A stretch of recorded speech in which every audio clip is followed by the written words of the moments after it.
হয়ে যাবে, অত চিন্তার তো কিছু নেই। তোমাদের তো সেই মানে এমনি নরেন্দ্রপুরদের যে পরীক্ষা, ওদের তো এমনিও কোয়ান্টামের ওই পার্টটা মনে হয় নেই, ওদের তো নাকি পরের পার্টটা, নাকি প্রথম পার্টটা তোমাদের নরেন্দ্রপুরদের কোয়ান্টামে? আমাদের এসএইচ অব্দি আছে। ও এসএইচ অবধি আছে, ও আচ্ছা আচ্ছা, বাবা তাহলে তো কালকে পড়িয়ে দিলে ভালো। আমি ভাবছি তোমাদের হয়তো ওই বিক্রমদের মতো এমনি পরের পার্টটা, এমনিও লাভ নেই কিছু। ঠিক আছে, সেটাও তোমাদের এই সপ্তাহের মধ্যেই হয়ে যাবে, পার্টিকেল ইন এ বক্স, তো এমন কিছু না, সেই জন্য আমি কালকে পড়াইনি আর কি। তো যাই হোক, ঠিক আছে, তাহলে এই সপ্তাহে পড়িয়ে দেবো, আর এইটা তো স্যার তো এগুলো পড়িয়ে দিচ্ছে, হয়ে যাবে। আচ্ছা, তাহলে আমি আজকে শুরু করি আর সময় নষ্ট না করে। আচ্ছা, তাহলে যেটা বলছিলাম, তাহলে আগের দিন রিজিড রোটার অ্যাপ্রক্সিমেশনটা পড়িয়েছিলাম, এবার তার হচ্ছে জাস্ট অ্যাপ্লিকেশানগুলো বলে দেওয়া হয়নি, আমি মুখে বলে দিয়েছিলাম, জাস্ট ফর দ্য কমপ্লিটনেস আমি অ্যাপ্লিকেশানগুলো একটুখানি বলে দিই, যে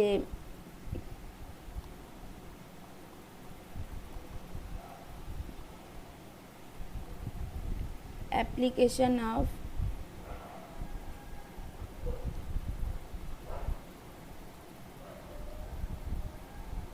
রোটেশনাল স্পেকট্রোস্কোপি। প্রথমত 1 নম্বর যেটা বললো, যে determination of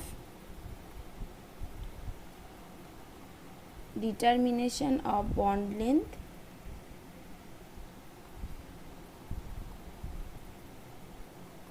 of a heteronuclear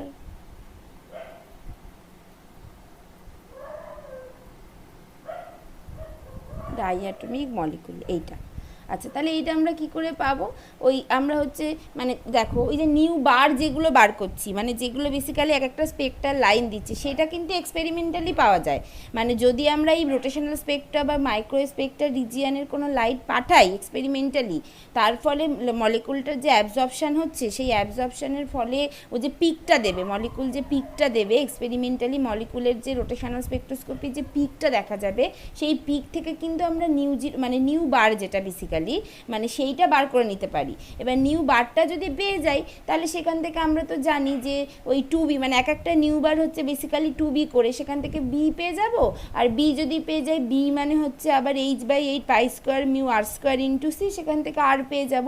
আর যদি মলিকুলটা সম্পর্কে জানি, তাহলে মিউ পেয়ে যাব। ঠিক আছে, তাহলে কি করে পাবো? তাহলে তাহলে 1 নম্বর হচ্ছে look at the experimental rotational or microwave spectra for the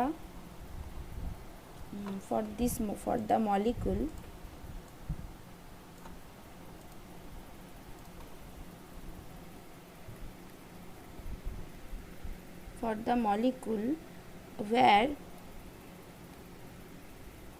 the spectral lines are ইকুইস্পেস। তারপরে নেক্সট কি? নেক্সট হচ্ছে এই যে স্পেকট্রাল লাইনগুলো যেগুলো, সেগুলো হচ্ছে বেসিক্যালি নিউ বার, সেটা হচ্ছে এক একটা 2b করে, और এখান থেকে b equals to nu bar by 2, और এবার 3 নম্বর হচ্ছে b ইকুয়ালস টু কি, b হচ্ছে h/8 pi square mu r square into C. এখান থেকে তার মানে যে এখান থেকেই আমি পেয়ে যাব, আর এখান থেকে r square equals to h/8 pi square mu B into c. আর এইখান থেকেই h/8 pi square mu B মানে কি nu bar into 2 into c. তাহলে এখান থেকেই আমরা এই আর স্কোয়ারের ভ্যালুটা পেয়ে যাব। আর স্কোয়ারের ভ্যালু পেয়ে গেলে আর এর ভ্যালুটা পেয়ে যাব h/8 pi square nu bar by 2 into c, টোটালটার whole to the power half. ঠিক আছে, এইভাবে আমরা আর এর ভ্যালুটা পেতে পারি, তো কোনো অসুবিধা নেই। এরপর নেক্সট যেটা, সেটা হচ্ছে আইসোটোপিক মাস। আর একটা অ্যাপ্লিকেশান আছে, সেটা হচ্ছে 2 number, determination of isotopic mass.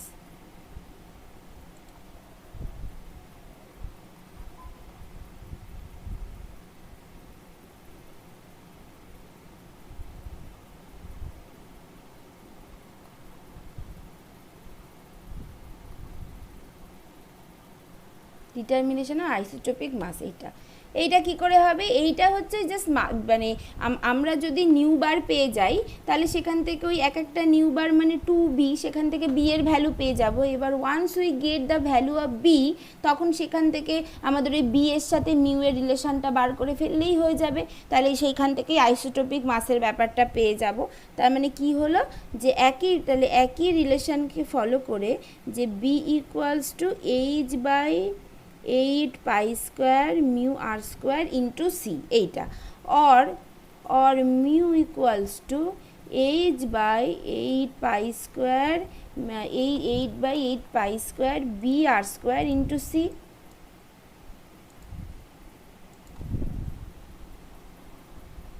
B r square into C. এইবার এখান থেকে রিলেশনটা কি? Mu is proportional to 1/b, এইটার সাথে প্রপোর্শনাল। এইবার ধরো আমাদের এইবার বলছি যে if an atom is substituted by its isotope, then এবার কি হচ্ছে, ধরো আমার কাছে প্রথমে ছিল এরকম C12 আর O16 ছিল, O16, অথবা আর হচ্ছে C14 আর O16, এরকম দুটো আছে। এবার এইখানে C12 এর জায়গায় যদি C14 দিয়ে আমি সাবস্টিটিউট করে দিই তাতে আমার বন্ড লেন্থের কিছুই চেঞ্জ হবে না প্রায়। তার মানে এখান থেকে আমার equilibrium bond length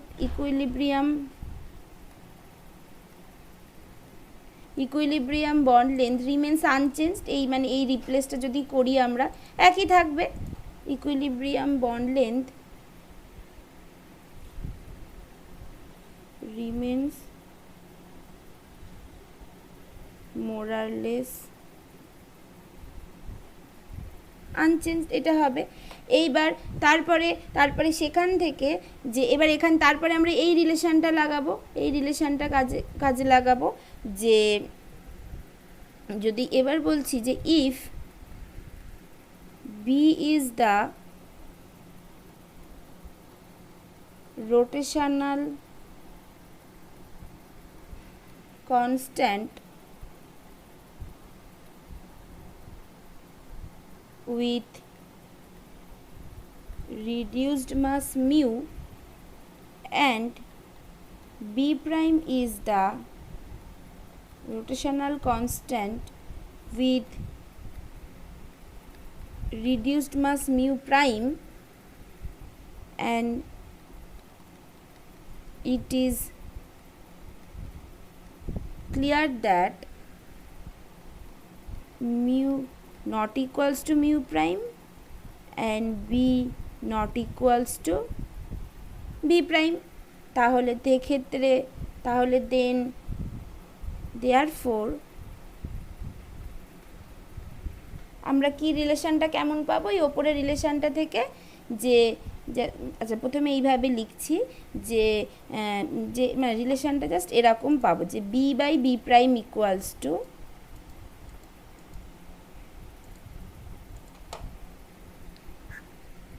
b/b prime equals to mu prime by mu, এরকম একটা রিলেশন পাবো। এবার বি আর বি প্রাইমটাকে আমরা এক্সপেরিমেন্টালি ডিটারমাইন করে নিতে পারবো, যেভাবে বললাম ওই আগেরটার মতো। যদি নিউ বার পেয়ে যাই, মানে এ হচ্ছে একটা স্পেক্ট্রা দিচ্ছে আর এ একরকম স্পেক্ট্রা দিচ্ছে, তাহলে সেই নিউ বার থেকে আমরা এইটার জন্য বি পাবো আর এইটার জন্য বি প্রাইম ধরো পাবো। তাহলে সেখান থেকে এরকম একটা রিলেশন পেয়ে যাব। b/b প্রাইম এর মানে রেশিওটা থেকে বুঝতে পারবো যে তার মানে মিউ প্রাইম বাই মিউ এর রেশিওটা কী হবে। এবার এইটাকে জাস্ট যদি ভেঙে লিখি, ধরো আমি তো এখানে মানে ধরো আমি C14 যেটা আমি সেটা 14 বলে দিইনি, মানে আমি C12 O16 বলে দিয়েছি আর তার সাথে বলে দিয়েছি যে আর একটা আমি কোন একটা আইসোটোপ সি এর ইউজ করছি বা সিটাকে কনস্ট্যান্ট রেখে অক্সিজেনের কোনো একটা আইসোটোপ ইউজ করছি, সেই আইসোটোপিক মাসটা আমাকে বার করতে হবে যে কোন আইসোটোপটা আমি ইউজ করেছি। তাহলে আমার এইখানে জাস্ট আমি মিউগুলোকে যদি রিপ্লেস করি এরকমভাবে যে mu equals to m1 m2 by m1 plus m2 বলছি and mu prime equals to m1 m2 star বললাম, এইটাই আমি জানি না। তাহলে M1 প্লাস M2 স্টার এইটা। তাহলে এইখান থেকে আমি এবার যে রিলেশনটা পেয়েছিলাম আগে, যে B by B prime equals to ওই M1 M2 star by M1 plus M2 star by M1 M2 by M1 plus M2 এইটা। এবার এই রিলেশনটা যদি লিখে ফেলতে পারি, বাকিগুলো তো M1 M2 এগুলো তো আমি জানি, আমাকে তো একটা তো অ্যাটলিস্ট কিছু বলে দিয়েছে, সেইগুলো আর আইসোটোপিক মাস বলছে মানে এই জিনিসগুলো যে সব একই থাকবে সেটা তো মানে ক্লিয়ার। তাহলে এগুলো আমি সব জানি, শুধু আমার এখান থেকে M2 স্টারটা বার করতে হবে, M2 স্টারটা বার করতে হবে। ঠিক আছে, এইভাবে। তাহলে এই রকমভাবে আমরা ওই এটা করি, যেমন হচ্ছে, যেমন ধরো এরকম প্রচুরই আর কি এই টাইপের কোশ্চেন প্রচুর আসে, ইভেন ওই মানে আমি দেখেছি জ্যামে এই টাইপের কোশ্চেন প্রচুরই আসে আর কি। তারপরে গেটে কোশ্চেন এরকম কোশ্চেন আসে, হ্যাঁ, জ্যাম গেট এগুলোতে খুব ইম্পর্টেন্ট এরকম টাইপের কোশ্চেন। যেমন ধরো এরকম যদি আমি একটা তোমাদের অঙ্ক দিই, যে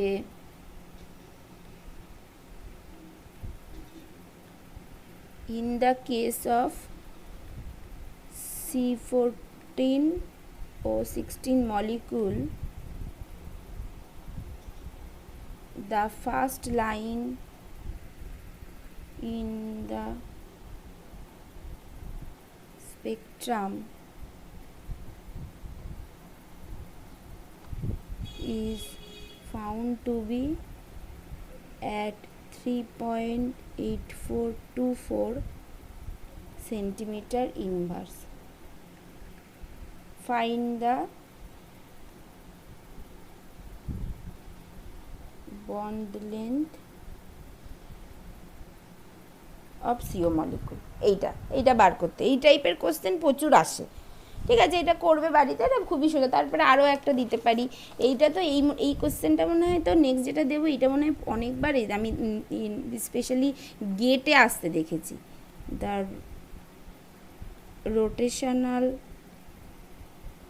constant for H1Cl35 is observed to be 10.0959 centimeter inverse. What are the value of B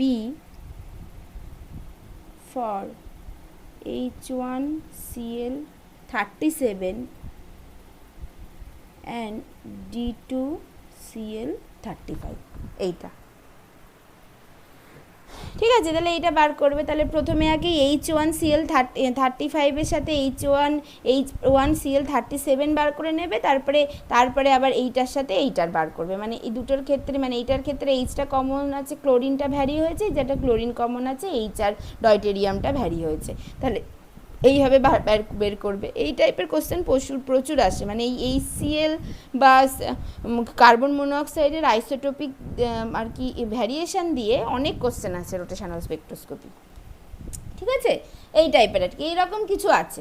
আচ্ছা, এইবার যে প্রবলেমটা যেটা হলো, যে এতক্ষণ তো রিজিড রোটার এই সমস্ত এত কিছু পড়লাম, কিন্তু এখানে একটা ব্যাপার আছে। তাহলে এই যে বন্ড লেন্থ বার করলাম, এই যে বলছি যে রিজিড রোটার অ্যাপ্রক্সিমেশন থেকে বন্ড লেন্থ বার করা যায়, কিন্তু এইটা দেখা যাচ্ছে যে এক্সপেরিমেন্টালি, মানে আমরা যখন এক্সপেরিমেন্টাল স্পেকটা দেখছি তখন দেখা যাচ্ছে যে যত আমার রোটেশনাল কোয়ান্টাম নাম্বার জের ভ্যালু যত বাড়ছে, তত আমার বেসিক্যালি মানে দেখা যাচ্ছে যে বন্ড লেন্থটা বাড়ছে। মানে যত রোটেশনাল কোয়ান্টাম নাম্বারের ভ্যালু বাড়ছে তত বন্ড লেন্থ বেড়ে যাচ্ছে কোনো একটা হেটারোনিউক্লিয়ার ডাইঅ্যাটমিক মলিকুলের ক্ষেত্রে। এই একটা ব্যাপার দেখা যাচ্ছে। আচ্ছা, এইবার বলছে রোটেশনাল কনস্ট্যান্ট। তাহলে এবার আমি তো কি বলেছি, আমি বলেছি রোটেশনাল কনস্ট্যান্ট যাই হোক না কেন, রিজিড রোটার অ্যাপ্রক্সিমেশনে আমার স্পেকট্রাল লাইনস আর ইকুইস্পেসড। তাহলে স্পেকট্রাল লাইন যদি ইকুইস্পেসড হয়, তার মানে আমার সবসময় টুবি করে দেবে, তার মানে বন্ড লেন্থ আমার সবসময় একই থাকা উচিত। রোটেশনাল মানে এক্সাইটেড হলেও বন্ড লেন্থ একই থাকা উচিত, সেটাই এখানে বলতে চাইছে, তাই না? রোটেশনাল কোয়ান্টাম নাম্বার যতই বেশি হোক, তার কারণ হচ্ছে স্পেকট্রাল লাইন তো আমার এনার্জি গ্যাপ তো সবসময় টুবি, মানে এনার্জি গ্যাপ না, মানে স্পেকট্রাল লাইনের গ্যাপ বেসিক্যালি সেটা তো সবসময় টুবি। তাহলে সেখান থেকে আমার মানে বন্ড লেন্থ একই থাকা উচিত। কিন্তু দেখা যাচ্ছে যে হাইড্রোজেন ফ্লুরাইড বা এরকম হাইড্রোজেন ফ্লুরাইডের ক্ষেত্রে এটা দেখা গেছে যে ভ্যালু যত বাড়ছে তত বন্ড লেন্থ বেড়ে যাচ্ছে এক্সপেরিমেন্টালি, সামান্য বন্ড লেন্থ বাড়ছে। তো এইটা কেন? তারপরে আরও দেখা গেল যে মানে যেটা মানে আন্ডার রিজিড রোটার অ্যাপ্রক্সিমেশনে যে স্পেকট্রাল লাইনগুলো যে ইকুইস্পেসড, বাট এক্সপেরিমেন্টালি দেখা যাচ্ছে যে স্পেকট্রাল লাইনগুলো যত জের ভ্যালু বাড়ছে তত কাছাকাছি চলে আসছে, মানে লাইনগুলোর মধ্যে এনার্জি গ্যাপ কমে যাচ্ছে। তো এই সমস্ত বিভিন্ন আর কি মানে ডিসক্রিমিনেশন দেখা যায়। তো যে কারণে ভাবা হয় যে তার মানে আমরা, আর স্পেশালি ওই কথাটা যেটা বললাম যে হাইড্রোজেন ফ্লোরাইডের ক্ষেত্রে দেখা গেছিলো যে জের ভ্যালু বাড়ার সাথে সাথে বন্ড লেন্থটা বেড়ে গেছে। তো বন্ড লেন্থ কেন বাড়বে, সেখান থেকেই তখন ভাবা হয় যে তার মানে এই যে আমরা ধরে নিয়েছি রিজিড রোটার অ্যাপ্রক্সিমেশনে, রিজিড রোটার মানে কি, মানে বন্ড লেন্থটা ফিক্স, বন্ড লেন্থটা রিজিড, ওর কোনো চেঞ্জ হচ্ছে না ডিউরিং রোটেশন, তার মানে সেইটা সত্যি না। বন্ড লেন্থের there is a change of bond length. তো সেই বন্ড লেন্থটা তাহলে কী করে চেঞ্জ হচ্ছে? আচ্ছা, এইবার কথা হচ্ছে তাহলে বন্ড লেন্থটা কী করে চেঞ্জ হচ্ছে? তখন লোকে সেটা যেটা দেখলো যে মলিকুলটা যখন রোটেট করছে তখন মলিকুলটার একটা হচ্ছে সেন্ট্রিফিউগাল ফোর্স আছে, যে সেন্ট্রিফিউগাল ফোর্সটা তোমার ওই কেন্দ্রের বাইরের দিকে যেটা মানে আর কি তোমার আর কি বাইরের দিকে যেটা কাজ করছে, বলছে যে মানে যত জের ভ্যালু বাড়ছে তত আমার এনার্জি বাড়ছে। এবার এনার্জি মানে কি? আচ্ছা দাঁড়াও, এখানে আমি বলি যে তাহলে আমার কী কী প্রবলেম দেখা গেল প্রথমে। তাহলে এইবার হচ্ছে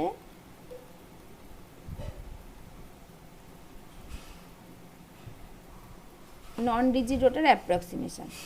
আচ্ছা, তাহলে প্রথমে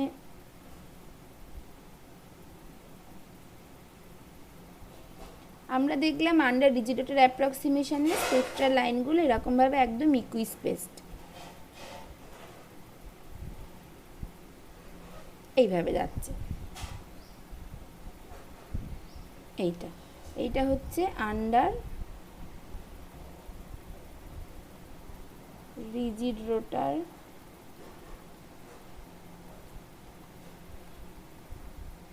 অ্যাপ্রক্সিমেশন, এইভাবে যাবে এবং প্রতিটার মধ্যে এনার্জি গ্যাপ হচ্ছে 2b করে এইভাবে। বাট এক্সপেরিমেন্টালি দেখা গেল যে স্পেকট্রাল লাইনগুলো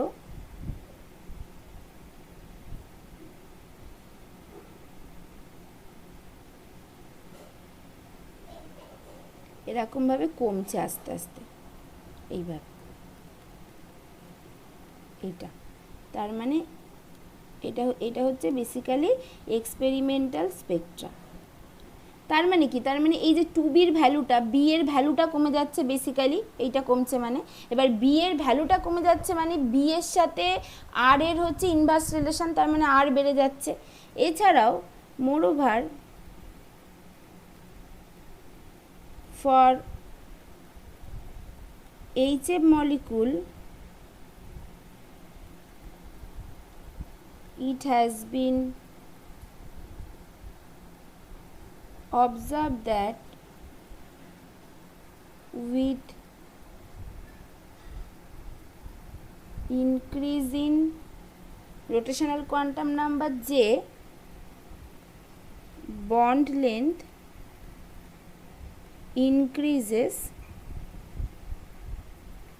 slightly।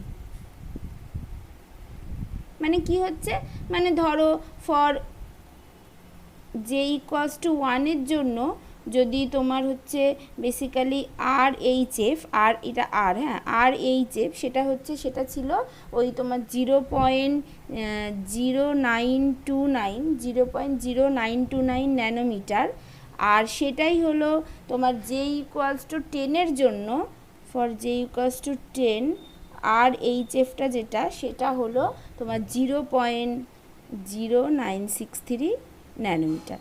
তার মানে এরকমভাবে আর কি এই বন্ড লেন্থটা বেসিক্যালি বাড়ছে, এদিক থেকে যত এদিকে আসছে বন্ড লেন্থটা বাড়ছে। তো সেটা কেন হবে? সেটা তো হওয়া উচিত না, কারণ আমার তো স্পেকট্রাল লাইনটা তো 2b করে হবে, বি সবসময় ফিক্সড থাকা উচিত, কারণ ওটা যেহেতু ফিক্সড, তাহলে এইটাও এরকম হওয়া উচিত। তো সেইটা কি হচ্ছে তাহলে তখন যেটা, হ্যাঁ যেটা এবার বলি যেটা, তাহলে যেটা ভাবলো যে তার মানে বন্ড লেন্থটা বেসিক্যালি বাড়ছে। এবার বন্ড লেন্থ বাড়ছে কেন?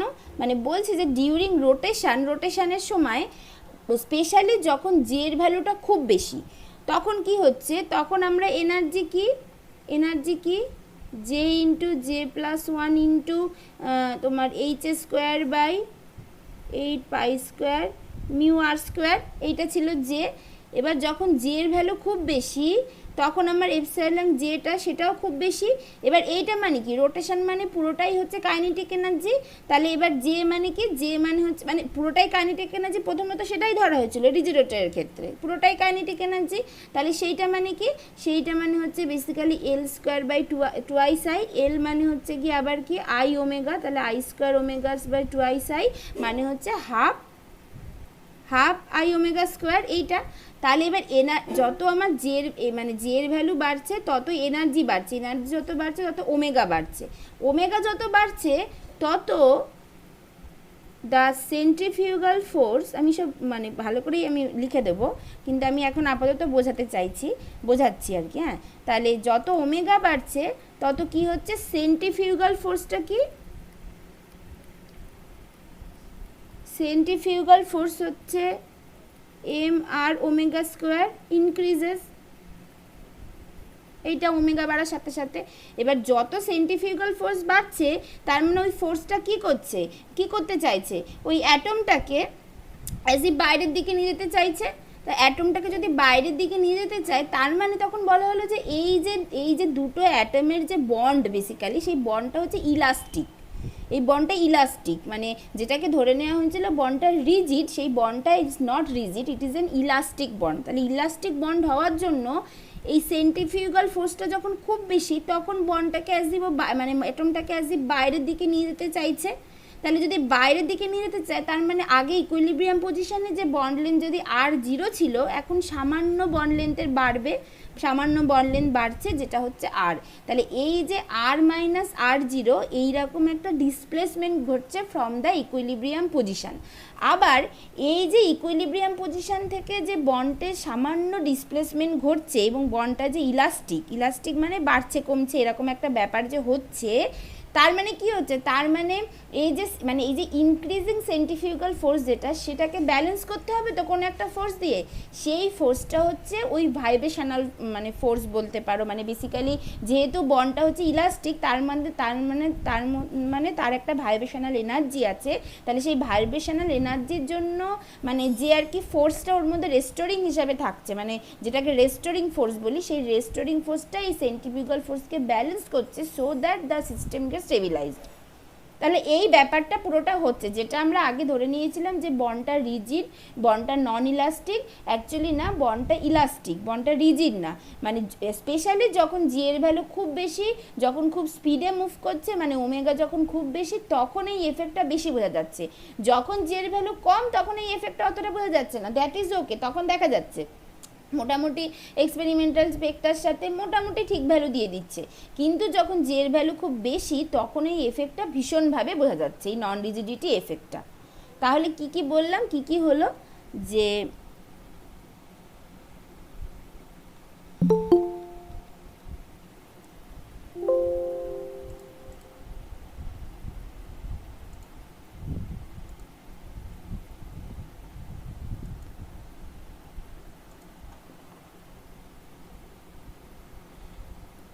তাহলে কি বললাম, যে in rigid rotor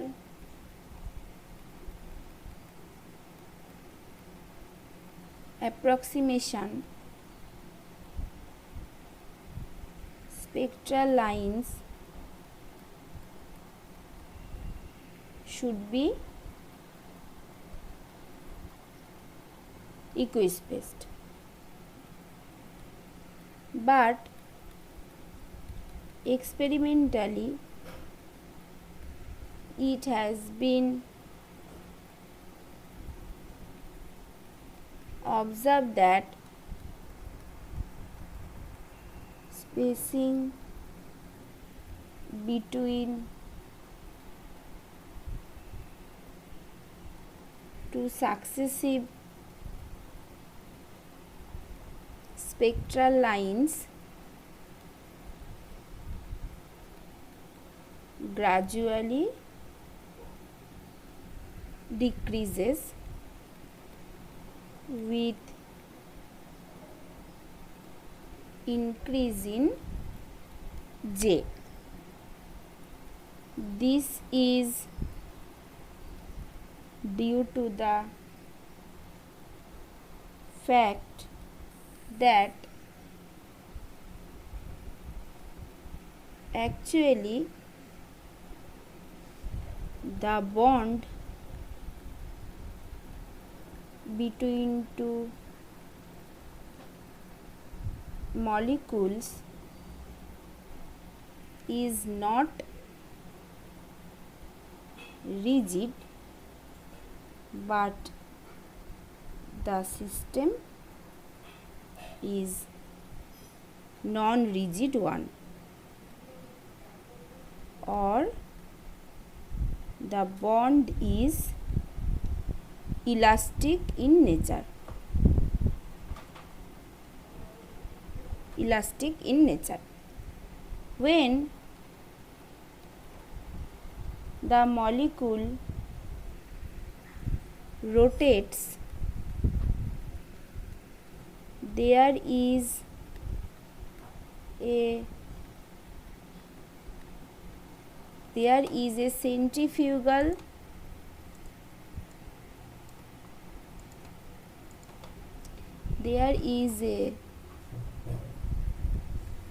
centrifugal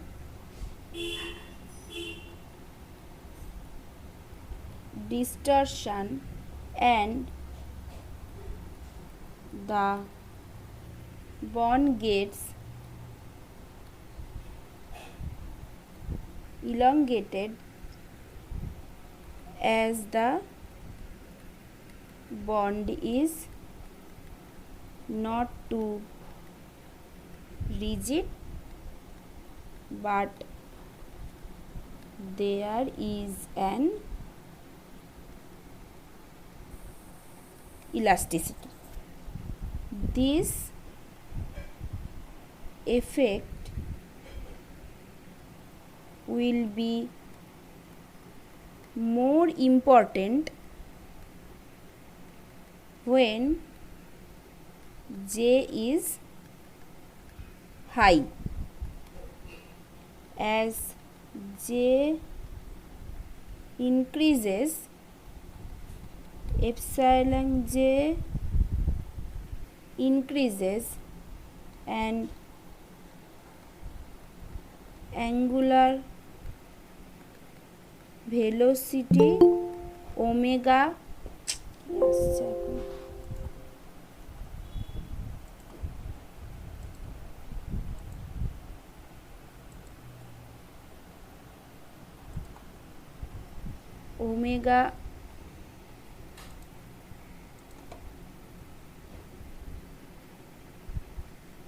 increases, and consequently mr omega square, that is the centrifugal force, increases, which makes the bond longer. ঠিক আছে, এই পুরো জিনিসটা হচ্ছে। তাহলে এবার যেহেতু আমার এখানে বন্ড লেন্থটা ইনক্রিজ করছে, তার মানে কি হচ্ছে, তার মানে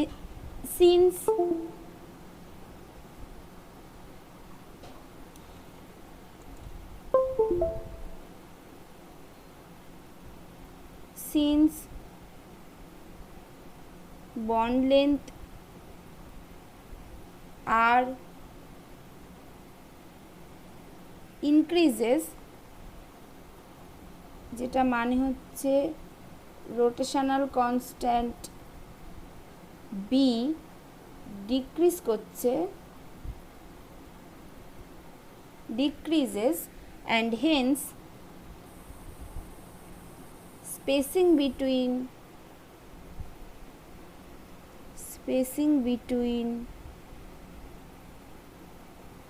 two spectral lines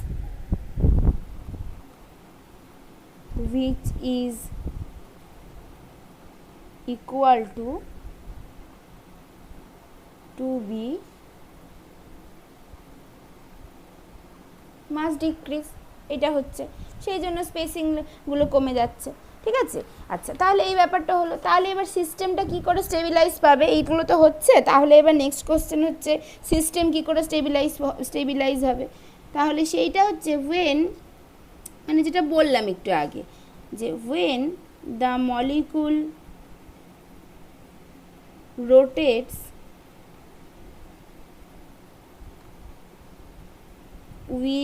with an when the molecule rotates with an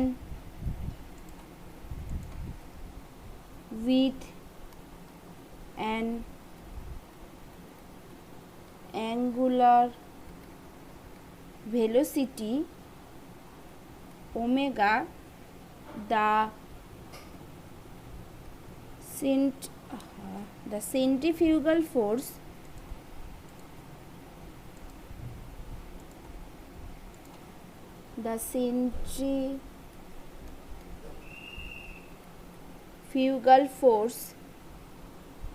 সেটাকে আমি এটাকে অনেক সময় ডিসরাপ্টিং ফোর্সও বলে। দ্য ডিসরাপ্টিং ফোর্স এফ ডি দিয়ে ধরো দেখাচ্ছি, সেটা ইকুয়ালস টু কী হবে, এম আর ওমেগা স্কোয়ার। এইটা যেখানে দিস আরটা কি, আরটা হচ্ছে বন্ড লেন্থ বা ইনস্ট্যান্টেনিয়াস বন্ড লেন্থ বলছি, এইটা। ঠিক আছে, এবার এই ফোর্সটাকে তো একটা কিছু দিয়ে ব্যালেন্স হতে হবে। সেই ব্যালেন্সটা কি হবে, মানে যদি এরকমভাবে দুটো অ্যাটম আছে, এই দুটো অ্যাটম একটা সেন্টার অফ মাসের রেসপেক্টে ধরো রোটেট করছে, মানে সেন্টার অফ মাসের রেসপেক্টে এইরকমভাবে রোটেট করছে, তাহলে তার এখন জাস্ট এটা হচ্ছে তার ইকুইলিব্রিয়াম পজিশান ছিল। এবার ইকুইলিব্রিয়াম পজিশান থেকে এই অ্যাটমটার জাস্ট একটুখানি ডিসপ্লেসমেন্ট হলো, একটা হচ্ছে ডিএক্স পরিমাণ, একটা হচ্ছে ডিআর পরিমাণ ডিসপ্লেসমেন্ট হলো, ডিআর বা ডিএক্স পরিমাণ, যেটা এখন এখানে এসেছে। তাহলে এই যে এখন ইকুইলিব্রিয়াম পজিশান এখানে ছিল, এখান থেকে অ্যাটমটা ডিসপ্লেসমেন্ট হয়ে এইখানে আসলো, তাহলে এই যে এই যে ভেরি স্মল ডিসপ্লেসমেন্ট হলে, মানে এই টাইপ অফ কোনো একটা ইলাস্টিক বন্ড যার একটা স্মল ডিসপ্লেসমেন্ট হচ্ছে বা এরকম বাড়ছে কমছে ব্যাপারটা হতে থাকছে, তার মানে সেক্ষেত্রে এর মধ্যে ওই যে ওই ডিসপ্লেসমেন্টের জন্য বা ওই যে বাড়ছে কমছে মানে ওই ইলাস্টিসিটির জন্য ওর মধ্যে একটা পোটেনশিয়াল এনার্জি জেনারেটেড হচ্ছে। তার মানে সেই পোটেনশিয়াল এনার্জির সাথে এই ডিসরাপ্টিং ফোর্সটাকে ব্যালেন্স হতে হবে। সেই পোটেনশিয়াল এনার্জিটা কী থেকে আসবে, এরকম কোনো একটা স্মল ইকুইলিব্রিয়াম পজিশন থেকে স্মল ডিসপ্লেসমেন্টের ক্ষেত্রে এরকম এই বন্ডগুলো কী ল মেনে চলে, হুকস ল মেনে চলে। সেই হুকস ল থেকে আমরা ওই পোটেনশিয়াল এনার্জিটা পাবো, যে পোটেনশিয়াল এনার্জিটা বেসিক্যালি সেন্ট্রিফিউগাল ফোর্সের সাথে আর কি ব্যালেন্স হতে হবে, যার ফলে সিস্টেমটা স্টেবিলাইজড হবে, তাই না। তার মানে এখানে কি হচ্ছে, তার মানে the force has to be balanced by some opposite restoring force এটা হতেই হবে if displacement from the equilibrium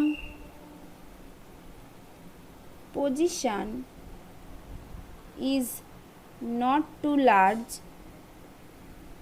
then the restoring force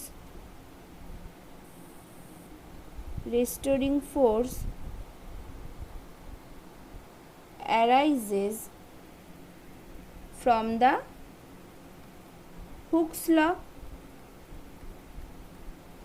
law and it is given as F equals to K into R minus R0, এইটা আসা হবে।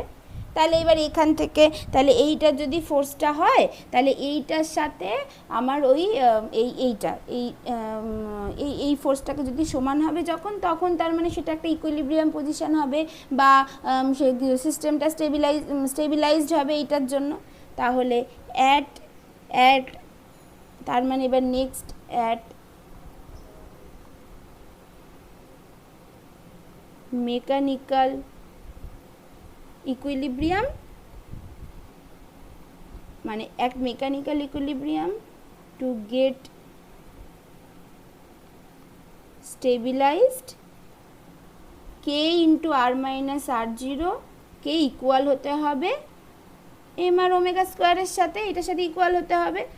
আর এখান থেকে এই r minus r0 that is displacement from the equilibrium position যেটা, সেইটা কি, সেইটা ইকুয়ালস টু হবে m omega square r by k, এইটা হবে। আর এইখান থেকে k r minus k r zero equals to m omega square r, और k r minus m omega square r equals to k r zero, और r equals to k r zero, और r equals to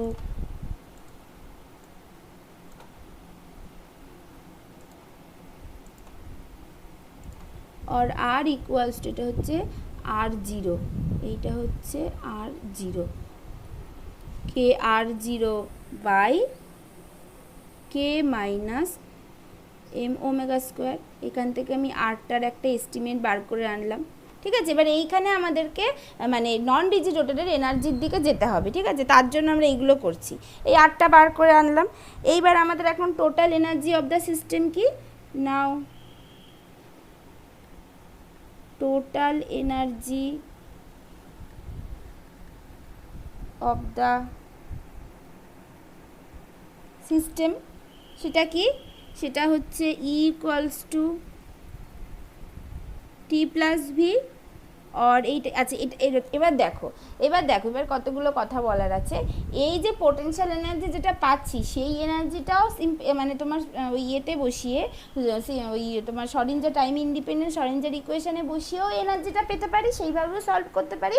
অথবা already আমাদের কাছে তো rigid রোটারের energy সম্পর্কে তো আইডিয়া আছে, সেখান থেকে নন রিজিডিটিটা অ্যাড করে এনার্জিটা জাস্ট কী আসছে সেটাও বার করতে পারি, সেইটা এখন করছি, ঠিক আছে।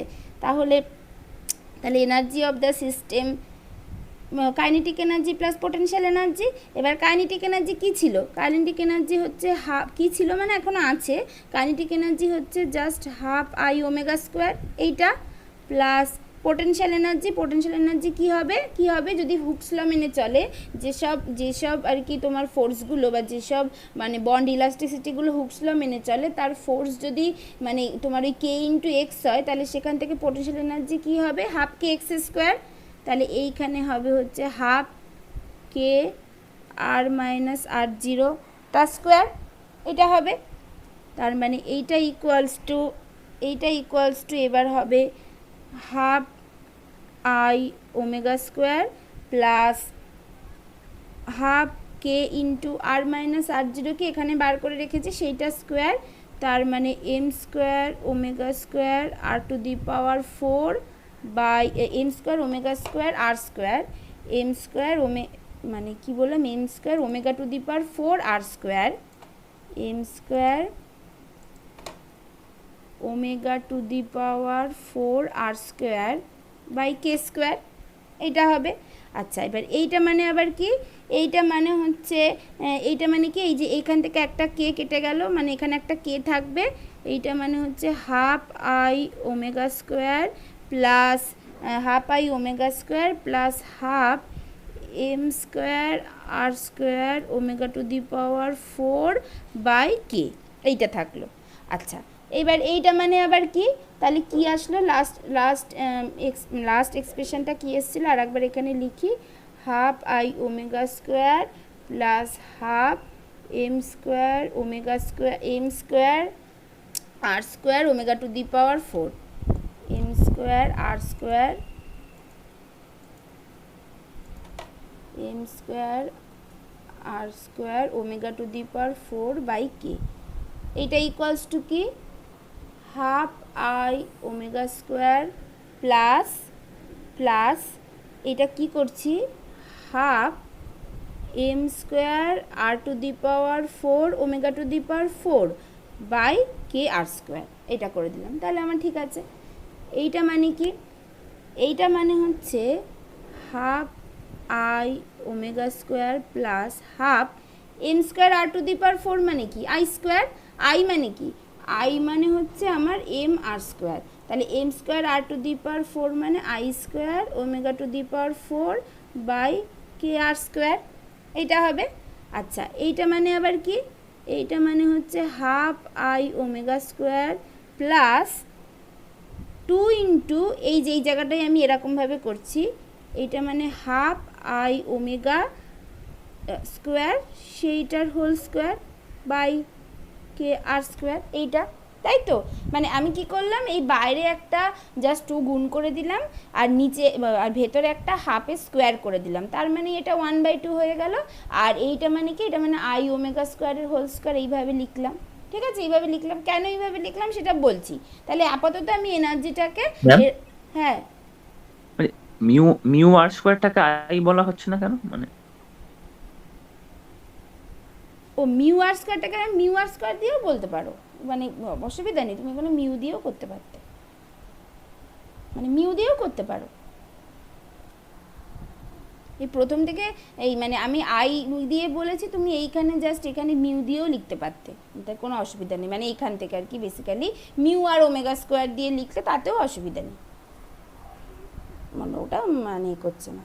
ওই মিউ দিয়ে লিখলে যদি তোমাদের আর কি মানে আর কি বেশি কনভিন্স হতে সুবিধা হয়, মিউ দিয়ে লেখো, তাতে কোনো অসুবিধা নেই, মিউ দিয়ে লিখে দিচ্ছি সব।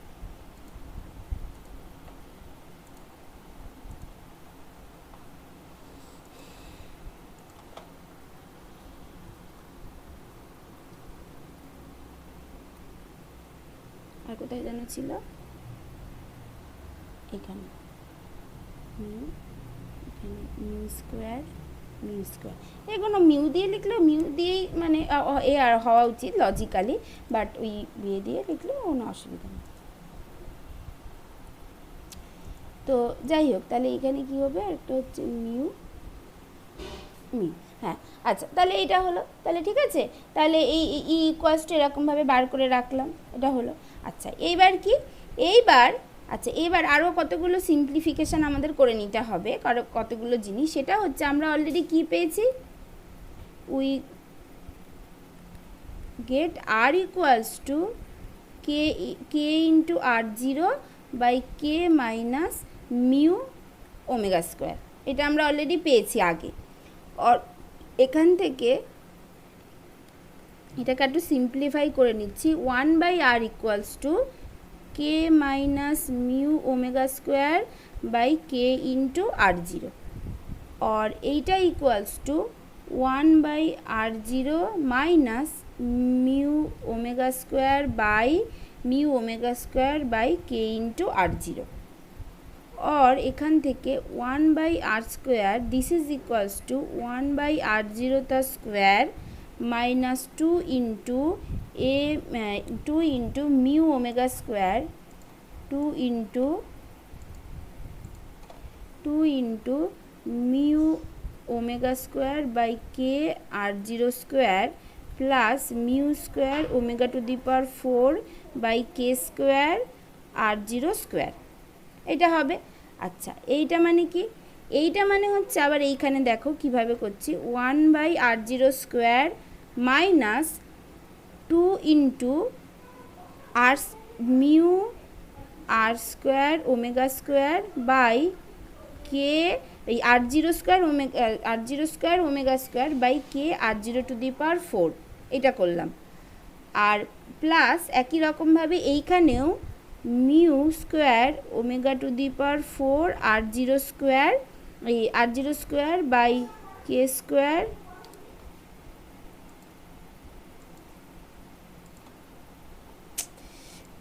স্কোয়ার মানে এইটাকে আমি কেন এগুলো করছি, আমি আরও মানে জিনিসটাকে সিম্পলিফাই করে নিতে চাইছি, আর মানে আরও কিছু অ্যাজামশান দিয়ে সেটা আস্তে আস্তে বলছি।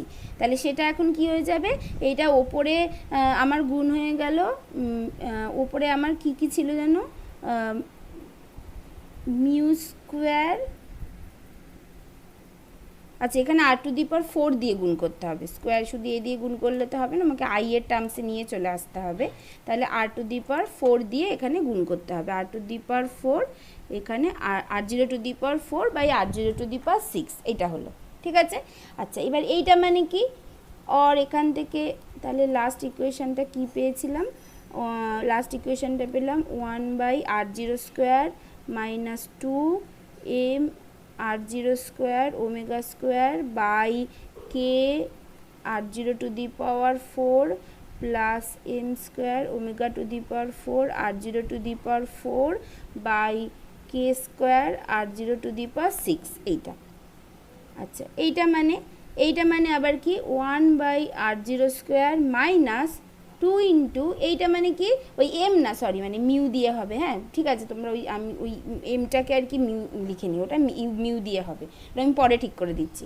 তাহলে এইটা হচ্ছে 1/r⁴ মাইনাস এই m r², এই মিউ r² মানে আই হবে, তাহলে এইটা হয়ে যাচ্ছে I omega square by K r⁴ এখন কে আসছে, এত বেলা হয়ে গেছে।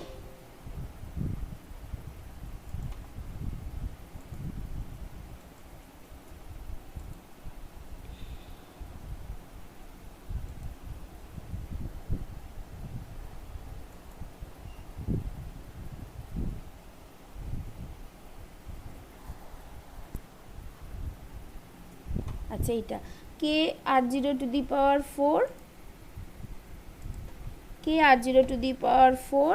প্লাস এই দিকটাও কি হবে, এই দিকটা হয়ে যাবে এই m স্কোয়ার r⁴ মানে জাস্ট আই স্কোয়ার, তার মানে I square omega by K square r⁴ এইটা। আচ্ছা এবার এইটা মানে কি, আচ্ছা দেখো এই r0 যেটা r0 তো একটা বন্ড লেন্থ, সেইটা ⁶ মানে সেটা আরও বেশি ভ্যালু, তাই সেটা আবার নিচে আছে, মানে এই টোটাল যে ভ্যালুটা, এই টোটাল ভ্যালুটা এটা যথেষ্ট কম, তার মানে এইটাকে আমরা নেগলেক্ট করতে পারি, তার মানে এইটা জাস্ট হয়ে গেল 1/r⁴ minus 2 into I omega square by K r⁴, আবার এইটা মানে এটাকে এরকমভাবে লিখতে পারি 1/r⁴ মাইনাস 4 ইন্টু এইখানে একটা হাফ নিয়ে নিলাম, half I omega square, half I omega মানে কি, মানে ওই রোটেশনাল কাইনেটিক এনার্জি যেটা আসবে, মানে ওর টার্মসে আমি সব কিছুকে নিয়ে আসতে চাইছি, সেই জন্য এত কিছু করলাম, কেন নিয়ে আসতে চাইছি সেটা একটু পরেই বুঝতে পারবে। তাহলে এটা হলো, তাহলে আমি 1/r² মানে আমি এরকম একটা বের করে রাখলাম, ঠিক আছে, আর এখান থেকে এইটা বার করে রাখলাম, ঠিক আছে। আচ্ছা এইবার আমরা কি জানি, এবার আমরা জানি যে rotational kinetic energy E rotational সেইটা equals to half I omega square equals to J into J plus 1 H square by 8 pi square mu into r², এইটা হয় ওই যেখানে মিউ দিলাম ওইগুলো মিউ হবে, হ্যাঁ এগুলো দ্বারা এখানে সব মিউ করে দিই, ওই মিউও দিতে পারি এমও দিতে পারি, মানে কিন্তু মিউটাই লজিক্যাল, আমরা তো সব এখানে আর চেঞ্জ করা যাবে না, ঠিক আছে আমি পরে চেঞ্জ করে পাঠিয়ে দেবো, মানে এখানে যেহেতু আমরা হচ্ছে ওই মানে 1 পার্টিকেল প্রবলেমে কনভার্ট করে নিয়ে রিজিড রোটাট অ্যাপ্রক্সিমেশনটা করেছি সেই জন্য, তো ঠিক আছে তাহলে এইটা হলো। তাহলে এবার আমরা অলরেডি জানি যে ই রোটেশনাল ইকুয়ালস টু এইটা হবে, তাহলে এই তার মানে হাফ আই ওমেগা স্কোয়ার মানে এইটা, তাহলে এইটা যদি হয় তাহলে এইটা আমি এখানে এবার বসিয়ে দেবো, তাহলে আমার এখন therefore 1/r² equals to 1/r⁴ minus 4 into J plus 1 into H square by 8 pi square mu r², mu r হ্যাঁ মিউ আর মিউ এইটার ক্ষেত্রে হবে হচ্ছে হ্যাঁ মিউ আর জিরো স্কোয়ার হবে এইটার ক্ষেত্রে, কারণ এইখানে আমি ওই সেরকমভাবেই করেছি, মানে এখানে আমি আই ওমেগা আমি ধরে নিয়েছি যে আমার ইনিশিয়াল বন্ড লেন্থ আর জিরো ছিল, তাহলে সেই জন্য আমার আর জিরো হবে, এখানেও আমি সেটা আর জিরোই বরং লিখে দিই, কারণ আর জিরোটা হচ্ছে আমার ইকুইলিব্রিয়াম বন্ড লেন্থ। আর আমার ইকুইলিব্রিয়ামে শুধু কাইনেটিক এনার্জি ছিল ইনিশিয়ালি যখন ডিজিরোটার অ্যাপ্রক্সিমেশন করেছিলাম, সেই জন্য এটা আর জিরো স্কোয়ার হবে, it is quite obvious. R into এর সাথে কে r zero to the power 4 এটা থাকলো। তার মানে এইটা মানে আমার বেসিক্যালি এখানে কি হলো, or 1/r square equals two হলো 1/r0 স্কোয়ার মাইনাস এই যে 4 দিয়ে 8কে কাটলে half j into J plus 1 into H square by 8 pi square mu 8 pi square mu k r zero to the power 6। এই ইকুয়েশানটা কিন্তু পেলাম 1/r স্কোয়ার, একটু লিখেছি 1/r স্কোয়ার, এই ইকুয়েশানটা কিন্তু পেলাম। হ্যাঁ, এই ইকুয়েশানটা আমাদের কাজে লাগবে, এইটা বার করে রাখলাম। এইবার এখানেও একটা আর জিরো টু দি পাওয়ার 6 আছে, তাহলে সেটা এখানে কিভাবে নেগলেক্টেড হবে না কি হবে সেটা আমরা দেখছি, এখন কিছু বলছি না এটা সম্পর্কে। ও এখানে তো 8টা তো আর থাকবে না, সরি এখানে 8টা তো আর থাকবে না, এটা হলো ঠিক আছে, এইটা এই অবধি আমরা বার করে রাখলাম। হ্যাঁ, তাহলে 1/r স্কোয়ার ইকুয়ালস টু এরকম টাইপের দেখতে। এইবার এইটা কোথায় লাগবে, এবার হচ্ছে এবার আমরা আগের যে এনার্জিটা বার করে রেখেছি কাইনেটিক এনার্জি, এবার হচ্ছে নন ডিজিটেটের যে টোটাল এনার্জি মানে kinetic energy plus potential energy, সেখানে ইকুয়েশানগুলো লাগবে, সেটা কি করে লাগবে দেখি। এইবার তাহলে নাও ফর নন রিজিড রোটার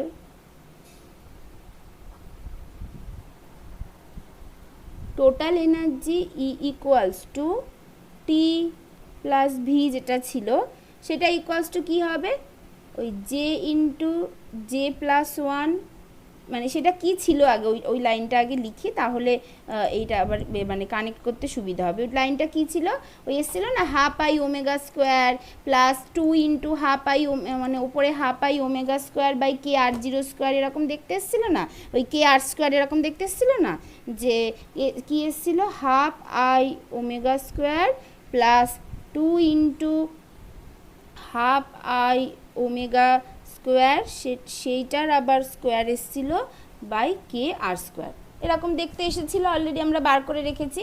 এবার এই হাফ আই ওমেগা স্কোয়ার মানে কি, এইটা মানে হচ্ছে ওই মানে এটাকে ই জে বলি, তাহলে j into J plus 1 H square by 8 pi square mu r square, এইটা এসেছে প্লাস 2 ইন্টু এই হাফ আই ওমেগা স্কোয়ারের স্কোয়ার মানে এইটার স্কোয়ার, তার মানে j square into J plus 1-এর whole square into h to the power 4 by এইটা হবে 8/8 pi to the power 4 mu square, তারপরে হচ্ছে আর টু দি পাওয়ার 4 ইন্টু এখানে হচ্ছে কে আর স্কোয়ার, এইটা এসেছে।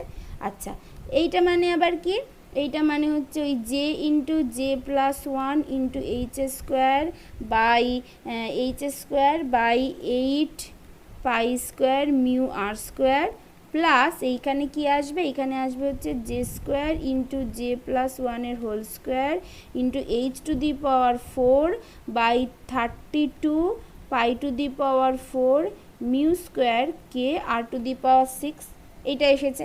আচ্ছা, এইবার এখান থেকে আমি কমন নিচ্ছি এই জায়গাটা থেকে, না এই জায়গাটায় কি করছি দেখো, J into J plus 1 into H square by 8 pi square mu 8 pi square into mu, এইটা থাকলো ইন্টু যে 1/r স্কোয়ার ইন্টু যে 1/r স্কোয়ার যেটা রয়ে গেল, সেই 1/r স্কোয়ারের জায়গায় আমি আগে যেটা বার করে রেখেছি সেইটা এবার লিখবো। সেটা কি ছিল, সেটা ছিল 1/r0 square minus half into J plus 1 into H square by pi square mu k r 0 to the power 6, এইটা ছিল প্লাস এই ভ্যালুটা j square into J plus 1-এর whole square into h to the power 4 by 32 pi to the power 4 mu square k r to the power 6, এটা ছিল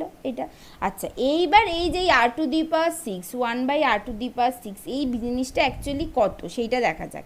এবার আরটা তো বেসিক্যালি ডিসপ্লেসমেন্ট হওয়ার পর আমার এই বন্ড লেন্থটা হয়েছে, এই r⁴ মানে অ্যাকচুয়ালি কত সেটা আরেকটুখানি ওই অ্যাপ্রক্সিমেশন এখানে করে নেওয়া যাক। r⁴ মানে কি, তার মানে হচ্ছে 1/r² সেইটার হোল কিউব, এইটা 1/r² মানে এইটার হোল কিউব, মানে হচ্ছে তোমার 1/r⁴² minus half into J plus 1 h² by pi square mu K r⁴ সেই টোটালটার আবার হোল কিউব। আচ্ছা এইটার হোল কিউব মানে কত, এইটা মানে কে মাইনাস বির হোল কিউব মানে a cube minus 3a² b plus 3b² minus b cube. তাহলে এবার এইখানে মানে এখানে সব থেকে কম পাওয়ারে তোমার যেটা আসতে পারে সেটা হচ্ছে 1/r⁴ এর পরের যেগুলো আসবে সেগুলো সব r⁴ r⁴ তোমার হচ্ছে এটা কত চলে আসবে, এটা হচ্ছে 18 চলে আসবে, আর বাকিগুলো হবে 7 কি তারও বেশি মানে 8 এই টাইপের, মানে এটাই হচ্ছে সব থেকে কম পাওয়ারের হতে পারে। বাকি যেগুলো সেগুলো আরও ছোট হবে, মানে সেগুলো ইজিলি নেগলেক্ট করা যাবে। মানে সব থেকে বড় যেটা আসতে পারে বড় আর কি যেটা নাম্বারটা আসতে পারে সেটা শুধু এই 1/r⁴ থেকে আসতে পারে, বাকিগুলো আরও ছোট হবে। তাহলে আমি বাকিগুলোকে ইজিলি নেগলেক্ট করতে পারি। তার মানে এইটা মানে এই 1/r⁴ মানেই মোটামুটি মানে যখন আমার এত হায়ার পাওয়ারটা আর কি হচ্ছে মানে কনসিডার করা হচ্ছে তখন r - r⁴ এই ডিসপ্লেসমেন্টটা তো ভীষণ কম, তার মানে r আর r⁴ প্রায় ইকুয়াল। যদি আমি যখন হায়ার পাওয়ারটা যখন কনসিডার করছি তাহলে আমি r⁴টাকে r⁴ বলে দিতে পারি, এখান থেকে পরিষ্কার দেখা যাচ্ছে। তাহলে এবার এইখানে আমি r⁴ যদি বসিয়ে দিই তাহলে আমার এখানে দেখো সব r⁴ মানে r⁴ টার্মসে হয়ে গেল। এখন আর মানে কতটা ডিসপ্লেসমেন্ট হচ্ছে সেই টার্মসে আর লাগলো না, আমার ইকুইলিব্রিয়াম বন্ড লেন্থটা জানলেই আমি সেই টার্মসেই পুরোটা জিনিসটাকে লিখে ফেলতে পারলাম। তাহলে আমি ওখান থেকে এখন এনার্জিটা পেয়ে যাব in terms of equilibrium bond length. তাহলে আমার এই এনার্জিটা এবার কি হবে, আর যদি ওই পাশে লিখি এখানেই লিখে দিতে পারবো, আর এখান থেকে ই ইকুয়ালস টু কী হবে j into J plus 1 into h² by 8π² mu 8π² mu r⁴², তারপরে তোমার হচ্ছে minus j² into J plus 1 whole square into h⁴ by r 2 16 π⁴ mu k r⁴ plus j² into J plus 1 whole square h⁴ by 32 π⁴ mu k r⁴ এটা লিখলাম। তার মানে দেখো এই দুটো এক্স্যাক্টলি কিন্তু একই ভ্যালু চলে, এই দুটো একটা হচ্ছে 1/32 একটা 1/16। তাহলে এইটাকে জাস্ট যদি আমি যোগ বিয়োগ করি তাহলে আমার টোটাল এনার্জি যেটা বেসিক্যালি জে সেটা কি আসছে, তাহলে এখান থেকে আমার যেটা আসছে জে সেটা ইকুয়ালস টু জাস্ট এসে যাবে j into J plus 1 h² by 8π² mu r⁴² minus 1/32 into j² into J plus 1 whole square into h⁴ by π⁴ mu k r⁴ এইটা চলে আসলো।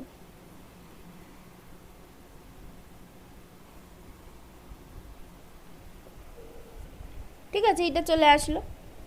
হ্যাঁ, তাহলে এবার এইটাই আমার এখন নন রিজিড রোটারের জন্য এনার্জি। এইবার এইটাকে আরও কীভাবে লেখা যায় তাহলে দেখি, এইটাকে যদি ইন টার্মস অফ সেন্টিমিটার ইনভার্সে যদি লিখি, এইটা হলো জুলে, আর epsilon j in terms of centimetre inverse কী হবে এইচসি দিয়ে ভাগ করে দিতে হবে জাস্ট, সেটা হয়ে যাবে জে ইন্টু জে প্লাস 1, মানে এইটা মানে হচ্ছে বেসিক্যালি জে বাই এইচসি এইটা, তার মানে j into J plus 1 by 8π² mu r⁴² into c minus j² into J plus 1 whole square h³ by 32 π⁴ mu k r⁴ into C.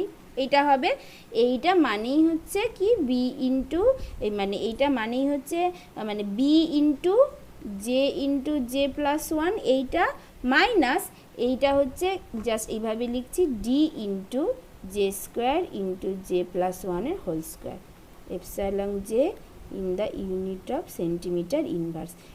এইটা হচ্ছে non rigid রোটারের জন্য energy. This is the energy for a non-rigid rotor in the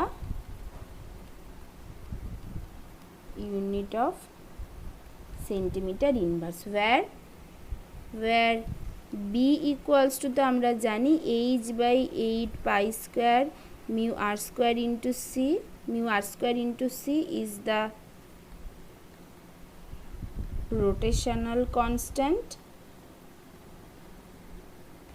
and d equals to কি আসলো h cube by d equals to h cube by 32 pi to the power 4 mu square k r0 to the power 6 into c. এইটা is called the centrifugal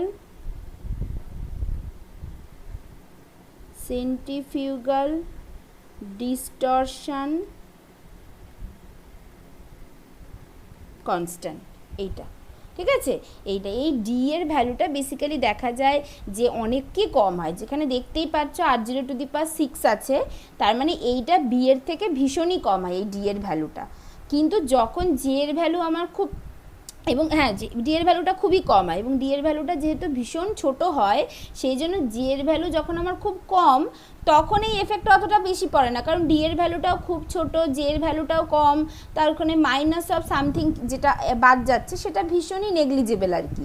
কিন্তু যখন জি এর ভ্যালুটা খুব বেশি হয়ে যায়, এখানে তো যেহেতু জে স্কোয়ার দেখছো তার মানে এর একটা ভ্যালু থাকে, তখন ডি এর ভ্যালুটা যত ছোটই হোক না কেন জে এর ভ্যালুটা যখন খুব বেশি হয়ে যায় তখন এই টোটাল পার্টটা থাকার জন্য একটা এফেক্ট পড়ে। সেই জন্যই দেখা যাচ্ছে যে জে এর ভ্যালু যখন খুব বেশি হয়ে যায় তখনই বেসিক্যালি তোমার ওই আর কি জে এর ভ্যালু যখন খুব বেশি হয়ে যায় তখনই বেসিক্যালি এই নন রিজিডিটির এফেক্টটা বোঝা যায়।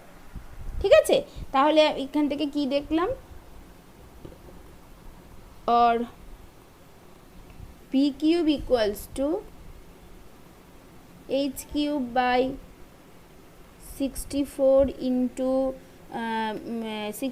বি কিউব কী হবে যে এইচ কিউব বাই 64 মানে 8 64 ইন্টু 8, হ্যাঁ তাহলে 64 ইন্টু 8, হ্যাঁ ঠিকই লিখেছি, into pi to the power 6 into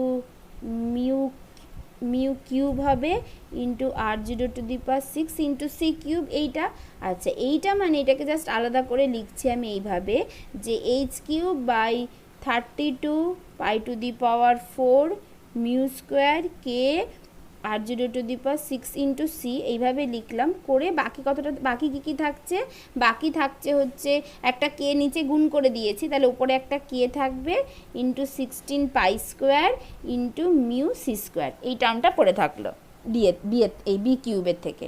আচ্ছা, এইটা মানেই হচ্ছে বেসিক্যালি ডি যেটা বার করলাম ইন্টু মানে এইটা মানেই হচ্ছে বেসিক্যালি হচ্ছে ডি ইন্টু ডি, এটা ছিল তো ডি ছিল হচ্ছে এইচ কিউব বাই হ্যাঁ এটাই ছিল, ঠিক আছে। তাহলে এইটা হচ্ছে ডি ইন্টু কে বাই ওই 16 pi square mu into c square, এটা হলো। এইবার আমরা কি জানি, নাও উই নো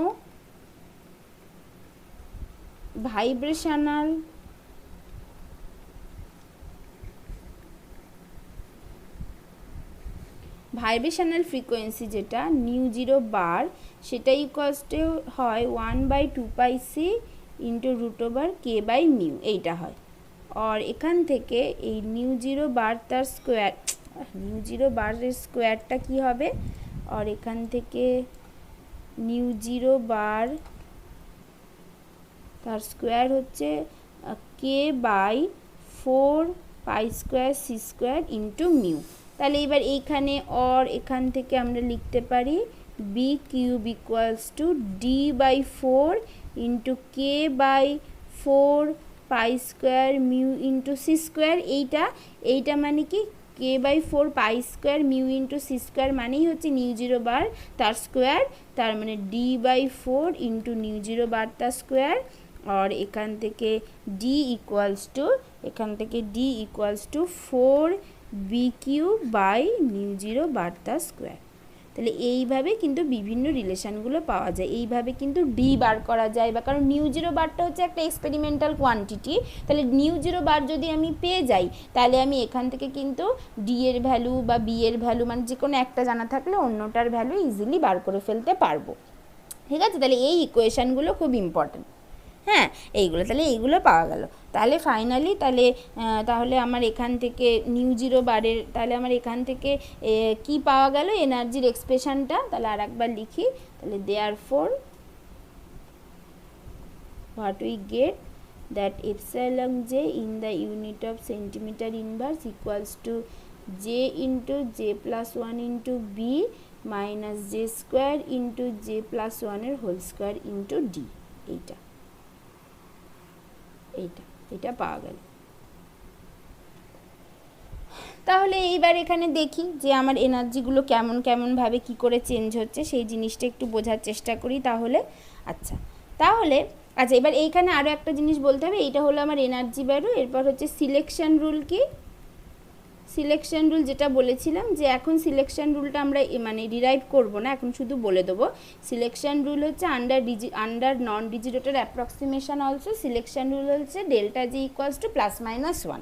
এটা হচ্ছে সিলেকশন রুল। তাহলে আমার এখন স্পেসিং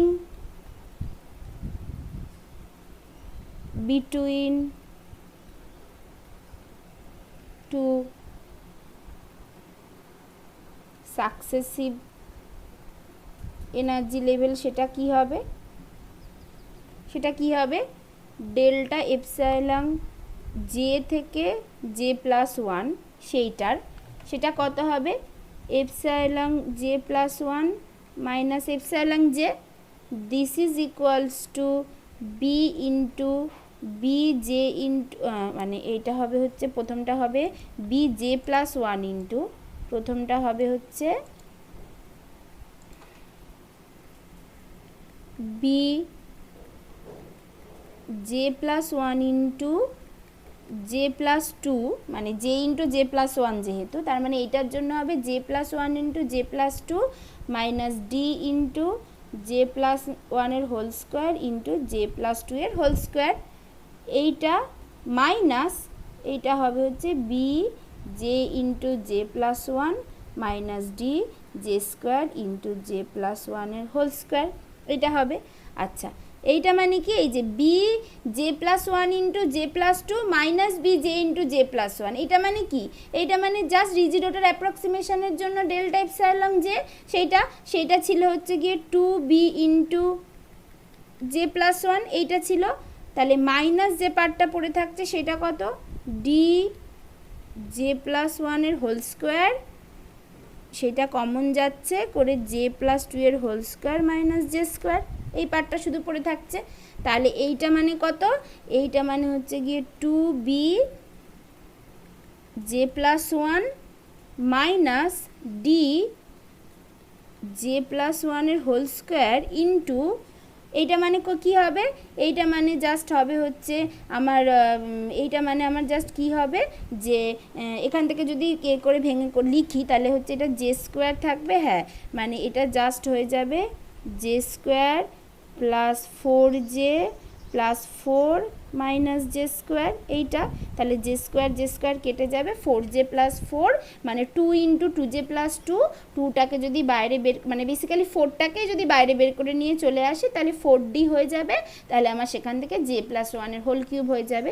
তার মানে এটা হয়ে যাবে 2b j+1 minus 4d j+1 এর হোল কিউব। এটা হচ্ছে ডেল্টা এপসাইলন মানে যে এপসাইলন যে বারও বলতে পারি বা ডেল্টা এপসাইলন যে in the unit of centimetre inverse, এটা হয়ে গেল। তাহলে আগে যেটা ছিল আমার 2bj+1 এখন কিন্তু এখানে আর একটা পার্ট জুড়ে গেল। তাহলে এখানেও আবার একই যে যখন আমার জে এর ভ্যালুটা খুব কম তখন এটা নেগলিজেবল, কারণ যেহেতু ডি এর ভ্যালু খুবই কম। ডি এর ভ্যালুর মোটামুটি এস্টিমেট কেমন হয়, মানে ডি এর ভ্যালুর মোটামুটি এস্টিমেট হয় ধরো টিপিক্যাল ভ্যালু অফ বি হচ্ছে তোমার মোটামুটি এরকম হয় 10 সেন্টিমিটার ইনভার্স এরকম হয়। আর নিউ জিরো বার হচ্ছে গিয়ে, এটা আমি বিভিন্ন ক্ষেত্রেই দেখেছি, নিউ জিরো বার হচ্ছে মোটামুটি যদি 1000 সেন্টিমিটার ইনভার্স এরকম রেঞ্জের যদি হয়, তাহলে ডি ইকুয়ালস টু কি 4 b cube by nu zero bar তার স্কোয়ার, সেটা ইকুয়ালস টু হচ্ছে 4 ইন্টু 10 কিউব বাই এটা মানে আবার কত হবে, এটা মানে হচ্ছে 10 কিউবের স্কোয়ার, মানে 10 টু দি পাওয়ার 6 নিচেরটা নিউ জিরো বারের স্কোয়ার, মানে এইটা মোটামুটি হয় হচ্ছে 4 ইন্টু 10 টু দি পাওয়ার -3 এইরকম সেন্টিমিটার ইনভার্সে এইটা হয় আর কি। মানে এটা হচ্ছে সেন্টিমিটার ইনভার্সের স্কোয়ার, এটা সেন্টিমিটার ইনভার্স কিউব, মানে হ্যাঁ এটা হচ্ছে সেন্টিমিটার ইনভার্স ইউনিটে হবে এইটা। ঠিক আছে, ডি এর ভ্যালুটা। তার মানে এখান থেকে কোথায় এইটা ছিল আর কোথায় এইটা আসলো, তার মানে এখান থেকে দেখাই যাচ্ছে ক্লিয়ারলি এই ডি যেটা, this is very very less than B হয় এইটা। তার মানে সেই জন্য এই এক্সপ্রেশন থেকে, এই প্রতিটা এক্সপ্রেশন থেকেই বোঝা যাচ্ছে যে যখন জি এর ভ্যালু খুব ছোট তখন এর এফেক্টটা নেগলিজেবল, বাট যখন জি এর ভ্যালু খুব বেশি তখন আর কি এই এফেক্টটা খুবই মানে আর কি এফেক্টটা আর কি নেগলেক্ট করার মতো এফেক্ট না, তখনই মেনলি এফেক্টটা পড়ছে আর কি নন রিজিডিটি। তার মানে এবং এছাড়াও আর কি জিনিস হচ্ছে এখানে, যে দেখো আগে তাহলে আমার এনার্জি লেভেলগুলো আমি যদি এখানে লিখি রিজিড রোটার আর নন রিজিড রোটারের জন্য কেমন আসছে আমার এনার্জি লেভেলগুলো, রিজিড রোটার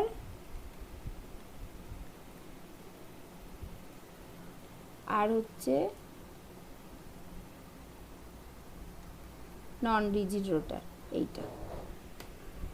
এইখানে আমার হচ্ছে জের ভ্যালু দেখছি। আচ্ছা, এইখানে আমার সেইটা এপসাইলন জে ইকুয়ালস টু আসলো বি ইন্টু জে প্লাস 1 এইটা এসেছিলো। আর এখন আমার আসলো হচ্ছে b into J plus 1 minus d into j square into J plus 1-এর হোল স্কোয়ার। আচ্ছা, এইবার এখানে যখন জের ভ্যালু 0 তখন এটা হচ্ছে 0 ছিল, তখন এইটা 0 ছিল। ঠিক আছে, তাহলে গ্রাউন্ড স্টেটের কোনো চেঞ্জ হলো না। এরপর যখন জের ভ্যালু 1 তখন এটা কত ছিল 1 ইন্টু 1 প্লাস বি, তখন এটা আমার বেসিক্যালি ছিল হচ্ছে গিয়ে 2b। আর এইটা এখন কত হলো, এইটা কিন্তু হলো হচ্ছে 2b মাইনাস 4 ইন্টু ডি। তার মানে আগে যদি আমার এনার্জি লেভেল যদি 2bতে ছিল, এখন কিন্তু ওই ফার্স্ট জে ইকুয়ালস টু 1-এর জন্য যে এনার্জি লেভেল সেটা কিন্তু একটু শিফট করে গেল, সেটা একটু নিচে নেমে গেল, এইটা একটা ব্যাপার হলো। আচ্ছা, তারপরে যখন জের ভ্যালু 2 তখন এটা আমার কত থাকবে 2 + 1 মানে হচ্ছে 6b এইটা। আর এখানে তখন সেটা কত, এখানে সেটা 6b মাইনাস এটা হচ্ছে গিয়ে কত হবে, এটা 36d এটা হবে। তারপরে যখন আমার 3 তখন এটা হয়ে যাবে হচ্ছে গিয়ে 12b, আর এটা কি হবে 12b মাইনাস 144d। তারপরে যখন আমার হচ্ছে 4 তখন এটা হয়ে যাবে আমার 20b, আর এটা তখন কি হবে, এটা হবে হচ্ছে গিয়ে 20b মাইনাস 400d এইটা। তার মানে এখানে দেখো যে এই মানে যদি আমি শুধু মানে এটার সাথে এইটার মানে জাস্ট কোনো একটা পার্টিকুলার এনার্জি লেভেলের জন্য রিজিড রোটার আর নন রিজিড রোটার কম্পেয়ার করি, তাহলে এখান থেকে পরিষ্কার দেখতে পাচ্ছি যে ওই এনার্জি লেভেলটার জন্য নন রিজিড রোটার অ্যাপ্রক্সিমেশনে এনার্জি ভ্যালুগুলো জাস্ট নিচে নেমে যাচ্ছে, এই পরিমাণ করে নিচে নেমে যাচ্ছে, এইটা ক্লিয়ার। এইবার হচ্ছে নেক্সট হচ্ছে what about the energy gap. এইটার মধ্যে এনার্জি গ্যাপ কত 2b, এইটার মধ্যে এনার্জি গ্যাপ কত 4b, এটার মধ্যে এনার্জি গ্যাপ কত 6b, এটার মধ্যে এনার্জি গ্যাপ কত 8b। আর এইখানে কত, এইখানে হচ্ছে এনার্জি গ্যাপ কত 2b মাইনাস 4d, এইটার মধ্যে এনার্জি গ্যাপ কত 4b, এই যে এখানেও ছিল 4b মাইনাস 32d। আচ্ছা, এইটার মধ্যে এনার্জি গ্যাপ কত, এটার মধ্যে ছিল আমার 6b করে, এখন সেটা হচ্ছে 6b মাইনাস 108d, এই যে 144 মাইনাস 36। আচ্ছা, তারপরে এনার্জি গ্যাপ কত 8b মাইনাস 400 মাইনাস 144 256d। তার মানে এখন কি হলো, এখনও কিন্তু মানে আমি যদি এখন কি দেখছি দেখো, এখন দেখো আমার এনার্জি গ্যাপগুলো যেগুলো আগে আমার এনার্জি গ্যাপগুলো যত জের ভ্যালু বাড়ছিল তত কিন্তু বাড়ছিল, এখনও বাড়ছে, এখনও আমার এনার্জি গ্যাপগুলো বাড়ছে, কিন্তু আগে যতটা স্মুথলি বাড়ছিল এখন কিন্তু ইনক্রিজ ইন এনার্জি গ্যাপটা অনেক স্লো হয়ে গেল, অনেক স্লোলি বাড়বে, কারণ এই এই মাইনাস অফ যে এই জিনিসটা আছে 1 নম্বর আর 2 নম্বর, যত আমার জের ভ্যালু বেশি হবে ততই ডি এর কোফিসিয়েন্টও বেশি হতে থাকছে, তার মানে এর এফেক্টটা তত বেশি পড়তে থাকবে। তার মানে এখনও আমার জে ভ্যালু বাড়ার সাথে সাথে আমার হচ্ছে ডি এর ভ্যালুটা মানে এই এনার্জি গ্যাপটা বাড়বে, আন্ডার নন জিরোটার অ্যাপ্রক্সিমেশন অলসো এগুলো বাড়বে, কিন্তু এখন যে ব্যাপারটা হবে এখন ইনক্রিজটা অনেক স্লোলি হবে, এখন ইনক্রিজটা অনেক স্লোলি হবে নন ডিজিটেটারের ক্ষেত্রে, এটা হচ্ছে 1 নম্বর। আচ্ছা নেক্সট হচ্ছে স্পেকট্রাল লাইন, স্পেকট্রাল লাইন কী করে করব, 2b এটা হচ্ছে স্পেকট্রাল লাইন। এখন কি হলো 2b মাইনাস 28d, এইটা হচ্ছে বেসিক্যালি ধরো 2b প্রাইম বলছি। আচ্ছা এইটা কত, 2b মাইনাস হচ্ছে এটা হবে 108 মাইনাস 32 76d, এইটাকে আমি বলছি 2b ডবল প্রাইম। এইটা কত হবে, এটা হবে হচ্ছে গিয়ে 2b মাইনাস 256 মাইনাস 108 হচ্ছে 148d। ঠিক আছে, তাহলে এখন দেখো আগে যেগুলো টুবি করেছিল ইকুই স্পেসড ছিল, এখন সেটা কি হয়ে গেল এই একটা করে মাইনাসটা মিশে যাচ্ছে, তার মানে এখন এই প্রথম টার্মটা তো প্রতিটার জন্য ফিক্স, টুবিটা ফিক্স, তার মানে এখন পুরোটাই ডিপেন্ড করে যাচ্ছে এই পরের পার্টটার ওপর, তাহলে তার মানে পরের পার্টটা যত বাড়ছে তত এনার্জি গ্যাপ কমছে, তার মানে যত জে এর ভ্যালু বাড়ছে তত কিন্তু এনার্জি গ্যাপ বলছি মানে স্পেকট্রাল লাইনের গ্যাপটা কমছে, তার মানে কিন্তু যত জে এর ভ্যালু বাড়ছে তত স্পেকট্রাল লাইনের গ্যাপটা কমছে, তার মানে স্পেকট্রাল লাইনগুলোর ইকুই স্পেস থাকছে না। ঠিক আছে, ক্লিয়ার, প্রতিটা জিনিস বোঝা যাচ্ছে তো এখান থেকে? হ্যাঁ তাহলে তাহলে কি হলো জিনিসটা, তাহলে জিনিসটা কেমন হলো একটুখানি বলি। তাহলে আমার আগে রিজিড রোটারে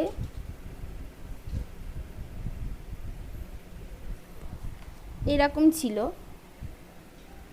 এইটার ক্ষেত্রে এইটা ছিল, তারপর হচ্ছে জে ইকুয়ালস টু 0তে প্রথমে 0 ছিল, তারপরে ধরো জে ইকুয়ালস টু 1 মানে এটা হচ্ছে জে ইকুয়ালস টু 0তে এটা 0 ছিল, তারপরে হচ্ছে কি আমি এপসাইলন জে এখানে প্লট করছি, তারপরে হচ্ছে জে ইকুয়ালস টু 1-এ এইটা হচ্ছে গিয়ে 2b ছিল, তারপরে হচ্ছে গিয়ে আমার একটু জে ইকুয়ালস টু 2তে কত এসেছিলো জানো 6b ছিল এইটা, তারপরে হচ্ছে জে ইকুয়ালস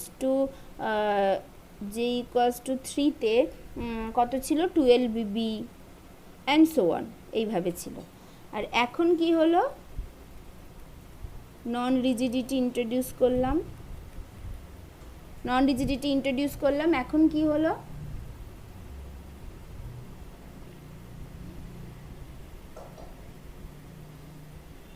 জিরোটা এক্স্যাক্টলি একই জায়গায় থেকে গেল, এইটা 2bটা জাস্ট একটু শিফট করে গেল, এখন হচ্ছে 2b মাইনাস 4d হয়ে গেছে, মানে 2b মাইনাস 4d হয়ে গেছে। হ্যাঁ, তাহলে এইটা যদি এইখানে যদি থাকে, এইটা যদি এইখানে থাকে এরকম একটা জায়গায় যখন ছিল, এখন সেটা হয়ে গেল জাস্ট কি হলো শিফট হয়ে গিয়ে কিছুটা নিচে নেমে গেল, এরকম একটা জায়গায় চলে আসলো, এটা হয়ে গেল 2b মাইনাস 4d। তারপরে আগেরটা যদি এরকম একটা জায়গায় ছিল, এখন সেটা গিয়ে আরেকটু নিচে নেমে আসলো এখানে, এটা কি হলো, এটা হলো 6b মাইনাস 36d। তারপরে আগে যেটা ছিল 12b, এখন সেটা নিচে নেমে এরকম একটা জায়গায় চলে আসলো, যেটা হলো 12b মাইনাস 144d, মানে এরকম একটা জিনিস হলো, মানে এক্স্যাক্টলি স্কেলটা হয়তো আমি ঠিক করতে পারলাম না, বাট আমি জাস্ট বোঝাতে চাইছি এরকম হলো। ঠিক আছে, তাহলে এইটা এখন হচ্ছে নন রিজিড রোটারের জন্য in the unit of centimetre inverse. তাহলে এইভাবে এনার্জি লেভেলগুলো শিফট করে গেল। মানে এখনও কিন্তু আমার এনার্জি গ্যাপ আগে যেটা ছিল, আগে আমার জের ভ্যালু বাড়ার সাথে সাথে আগেও কিন্তু আমার জাস্ট এনার্জি গ্যাপগুলো এটার ক্ষেত্রে কী ছিল দেখো, মানে বাড়ছিল এটার ক্ষেত্রে এনার্জি গ্যাপগুলো, এই যে এখান থেকে এইখানে যা ছিল তার থেকে এখান থেকে এইখানে বেড়েছে, এখান থেকে এইখানে বেড়েছে, যেমন বাড়ছিল এইটার ক্ষেত্রেও সেম, এটার ক্ষেত্রেও বাড়ছে। আগে যদি আমার এইটা ছিল, এখন হচ্ছে এইটা হয়েছে। আগে যদি আমার ধরো মানে এরকম একটা, মানে এখানে অনেকগুলো কালি ইউজ করে ভালো করে দেখাতে হবে, মানে এইখানে আগে যদি ধরো আমার এরকম একটা জায়গায় ছিল, আর সেটা হচ্ছে আর আগে এইটা এরকম জায়গায় ছিল, হ্যাঁ, তাহলে আগে হচ্ছে এইটা এরকম ছিল এইরকম, তারপরে এইটা হয়তো এরকম একটা জায়গায় ছিল, তাহলে আগে হয়তো জিনিসটা এইরকম ছিল, এটা হচ্ছে এইরকম ছিল, এখন সেটা হয়েছে এইটা, তারপরে এইটার ক্ষেত্রে এইটা, তারপরে এইটার ক্ষেত্রে এইটা, এইভাবে। মানে যত জের ভ্যালু বাড়বে তত জিনিসটা আরও বেশি ভালো করে বোঝা যাবে যে এখনও এনার্জি গ্যাপটা বাড়ছে, বাট এখন স্লোলি ইনক্রিজ করছে। ঠিক আছে, এইটা তাহলে কি কি হলো, তাহলে সব কটা জিনিস এখানে একটু পয়েন্ট করে করে লিখে দিই কী কী পেলাম। যে ডি, তাহলে হচ্ছে প্রথমত D is very small in comparison to B, and hence at low vibrational quantum number, effect of centrifugal distortion is no way important, and rigid rotor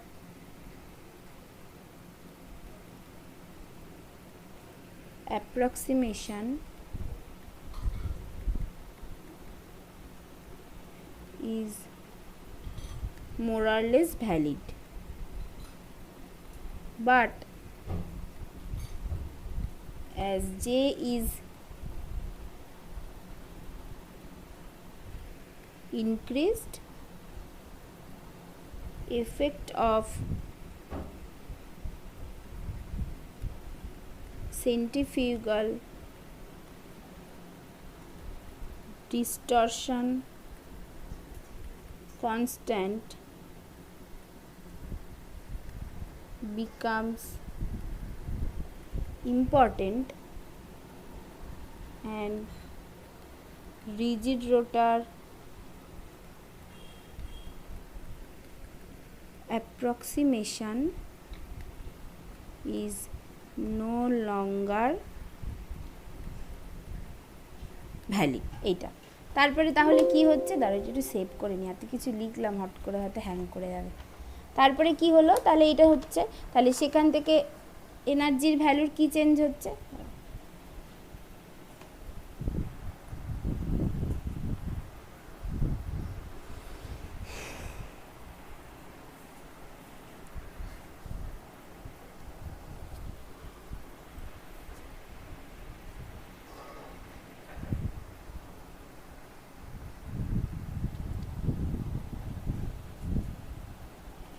একটুখানি দাঁড়াও, সব ঘুরে যাবে না হলে। আচ্ছা, তাহলে নেক্সট তাহলে কি হয়েছে, আরও এনার্জির ভ্যালু তাতে এফেক্ট কি পড়েছে সেটা একটু বলে দিই, যেগুলো মুখে বললাম। যে in case of non rigid rotor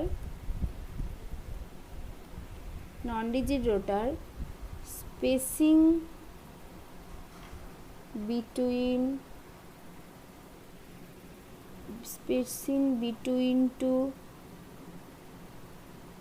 successive energy levels do not increase monotonically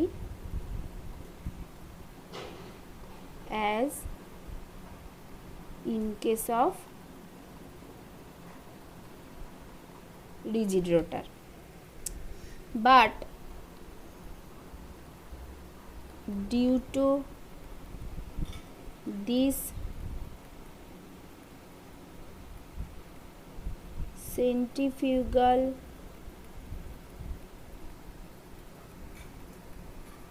distortion constant,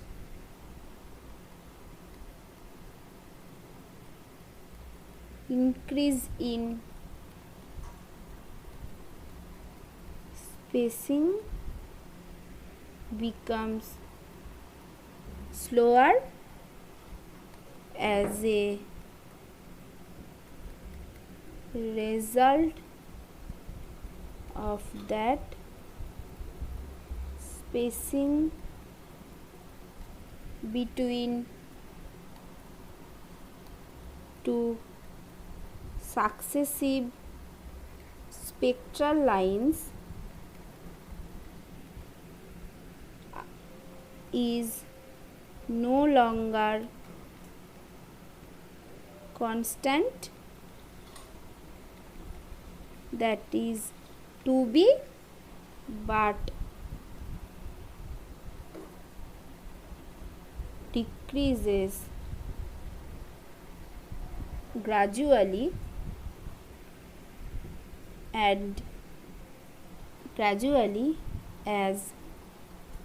spacing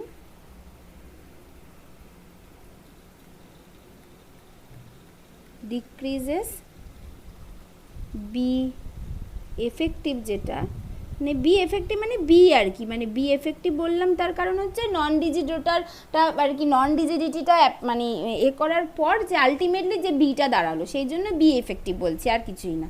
তাহলে যেটা সেটাও ডিক্রিজ করছে and hence bond length increases as B proportional to 1/r। এইটা ঠিক আছে। তাহলে এই হচ্ছে পুরো সিনারিওটা যেটা দেখালাম আর মুখে বললাম, সেটা জাস্ট একটু লিখে দিলাম এইটা। তাহলে আমার এখান থেকে স্পেকট্রাল লাইনগুলো এবার কি করে চেঞ্জ হচ্ছে এখান থেকে, তাহলে স্পেকট্রাল লাইনগুলোর ক্ষেত্রে কি হচ্ছে যেটা বললাম সেটা জাস্ট আর একটু দেখিয়ে দিই। যে তার মানে রিজিড রোটার অ্যাপ্রক্সিমেশনে আমার যেটা এইরকম ছিল, সব টুবি করে ছিল স্পেকট্রাল লাইনগুলো, মোটামুটি এইভাবে ছিল, new bar in the unit of centimetre inverse, এগুলো সব টুবি, তারপরে হচ্ছে টুবি এইভাবে ছিল। এখন সেটা কি হয়ে গেল, এখন সেটা সব ওই মানে 2b মাইনাস, প্রথমটা হচ্ছে 2b মাইনাস 28d, তারপর একটা 2b মাইনাস 76d এইভাবে কমছে।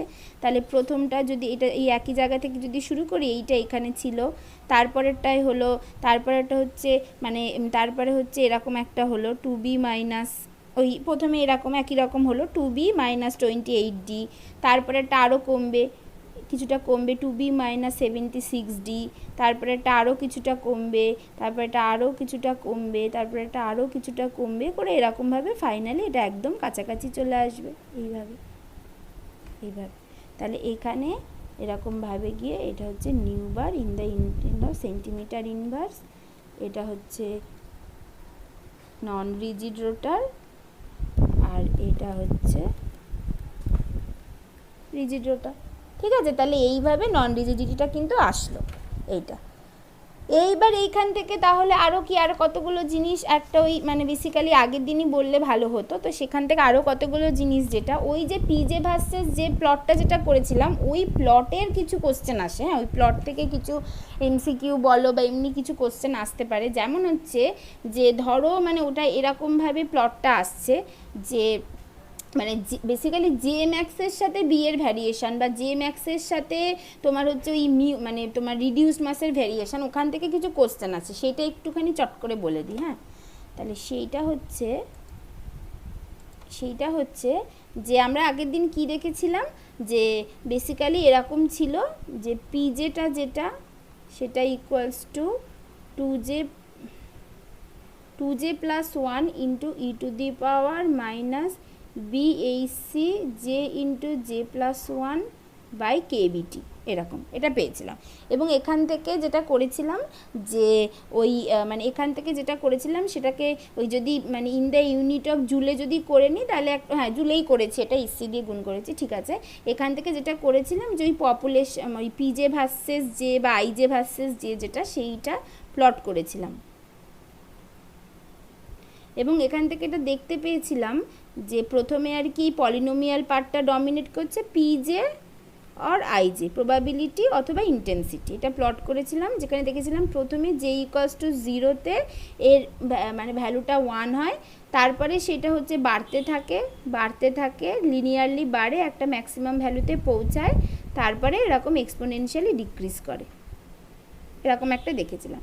এবং এখান থেকে সেখান থেকে বের করেছিলাম যে কোনো একটা জের ভ্যালু যে ভ্যালুতেই পিজে বা আইজেটা ম্যাক্সিমাম হয় সেটাকে বলেছিলাম জে ম্যাক্স, যেটা দেখতে বেরিয়েছিল এরকম j max equals to root over k T by মানে k b t by 2BHC minus half, এরকম। এইবার এইখানে অনেক সময় এই জিনিসগুলো আসে যে আমি যদি এই বি এর ভ্যালু চেঞ্জ করি, বি এর ভ্যালু যদি বাড়াই তাহলে জে ম্যাক্সের ভ্যালু শিফট করবে না, মানে বাঁদিকে ডান দিকে শিফট করবে না বাঁ দিকে শিফট করবে, এইটা একটা আসে। এবং সেখান থেকেই বি এর ভ্যালুর সাথে সাথে তোমার মিউ এর ভ্যালু, মানে যদি আইসোটোপিক মাস যদি চেঞ্জ করি তাহলে জে ম্যাক্সের ভ্যালুর ওপর কি এ হবে, এই জিনিসগুলো আসে। তার মানে এখান থেকে দেখাই যাচ্ছে যে জে ম্যাক্স যেটা সেটা this is proportional to 1/b, এখান থেকে পরিষ্কার বোঝা যাচ্ছে। তার মানে এই যে এই মানে এই এফেক্ট অফ মানে basically effect of rotational constant এইটা তাহলে এখান থেকে দেখা যাচ্ছে যে J max proportional to 1/b, তার মানে আমি যদি এখানে বি এর ভ্যালু বাড়াই তার মানে অবশ্যই আমার জে ম্যাক্সটা ডিক্রিজ করবে, তার মানে এই জিনিসটা আরও এরকম মানে এখান থেকে যাবে, মানে যে বি মানে আরও এখান থেকে যাবে না, মানে আরও নিচ থেকে যাবে এইভাবে, কারণ সেক্ষেত্রে ইন্টেন্সিটিটা আমার আরও কমে যাবে। এটার ক্ষেত্রে যদি আমি বি এর ভ্যালু বাড়াই জে ম্যাক্স ডিক্রিজ করবে, মানে আমার ইন্টেন্সিটিটা এখান থেকে আরও কমে যাবে। তাহলে কমে যদি যায় তাহলে সেটা এরকমভাবে যাবে যেখানে জে ম্যাক্সটা বাঁ দিকে শিফট করে যাবে, ঠিক আছে। তাহলে এই একটা ব্যাপার হতে পারে। তাহলে তার মানে যদি ধরো আমি যদি বলি যে আমার B1 অ্যান্ড B2 এই দুটো রোটেশনাল কনস্ট্যান্ট আছে, যেখানে রিলেশনটা হচ্ছে B2 গ্রেটার দ্যান B1, তাহলে আমার এখান থেকে জে ম্যাক্সটা আমার কী করে চেঞ্জ হবে, তাহলে জে ম্যাক্সটা আমার কী করে শিফট হবে এখান থেকে, এইটা আছে। তাহলে প্রথমে এরকম ছিল, এইটা যদি এইভাবে গিয়ে যদি এইরকম হয় তাহলে আর একটা কী হবে, আর একটা জাস্ট এইভাবে গিয়ে এরকমভাবে হয়ে যাবে। তাহলে এইটা যদি আমার এখন জে ম্যাক্স 2 হয় তাহলে এইটা হচ্ছে গিয়ে এইটা যেটা সেটা হচ্ছে জে ম্যাক্স 1, তার মানে এইটা অবশ্যই আমার হচ্ছে B2টা যদি এইটা হচ্ছে B2 আর এটা হচ্ছে B1, তাহলে অবশ্যই আমার এখানে কিন্তু এইভাবে এই জিনিসটা পিজে আর আইজে ভার্সেস জেতে এইভাবে জিনিসটা চেঞ্জ হবে, ঠিক আছে। তাহলে এই জিনিসগুলো একটু মাথায় রেখে দিতে হবে, এইটা একটা। তারপরে যদি আইসোটোপিক মাস যদি হয়, আবার আইসোটোপিক মাসের সাথে আবার বি এর রিলেশনটা কি, তারপরে নেক্সট হচ্ছে এই পাতার মধ্যেই করে দিচ্ছি, নেক্সট হচ্ছে এফেক্ট অফ আইসোটোপিক মাস, এইটা মানে এইগুলো কিন্তু ওই তোমার কম্পিটিটিভ জ্যামে স্পেশালি এই সব কোশ্চেনগুলো খুব আসে, মানে এরকম ভ্যালু দিয়ে দেবে তাহলে সেখানে অর্ডার অফ জে এর ভ্যালু অর্ডার অফ বি এর ভ্যালু এরকম বার করতে দেবে আর কি, তখন সেইগুলো কিন্তু এই রিলেশান থেকে একদম সরাসরি বার করতে হবে। হ্যাঁ, তো সেই তাহলে এই জায়গাটা এটা কি হবে, যদি এরকম তোমার যদি এরকম আইসোটোপিক মাসের এফেক্টটা যদি দেখতে চাই তাহলে আবার আইসোটোপিক মাসের সাথে বি এর রিলেশান কি, B1 by B2 this is equals to হবে μ2 বাই μ1। বি এর সাথে আবার আইসোটোপিক মাসের রিলেশনটা হচ্ছে আমার উল্টো, তার মানে বি এর সাথে যদি আইসোটোপিক মাসের রিলেশন এরকম হয় তাহলে এখান থেকে J max 1 by J max two তার সাথে রিলেশনটা কি হবে, প্রপোর্শনাল রিলেশন হবে। মানে বি এর সাথে মিউ এর রিলেশন যদি ইনভার্সলি প্রপোর্শনাল হয়, আবার বি এর সাথে জে ম্যাক্সের রিলেশনও যদি ইনভার্সলি প্রপোর্শনাল হয়, তাহলে সেখান থেকে জে ম্যাক্সের সাথে mu one mu two relation directly proportional হবে। তার মানে এইটার ক্ষেত্রে যদি মিউ টু যদি বাড়ে, তাহলে আমার সেক্ষেত্রে যদি আমি এইখান থেকে যদি এই প্লটটার মধ্যেই যদি এই প্লটটার মধ্যেই যদি দেখাতে চাই, তাহলে আমার প্রথমে একটা ছিল জে ম্যাক্স এইটা, আর তারপরে এবার ধরো আমার এখান থেকে মানে এইটা যদি আমি বলি আমার মিউ টু, তাহলে মিউ ওয়ানের জন্য কি হবে, জে ম্যাক্সটা জাস্ট কমে যাবে,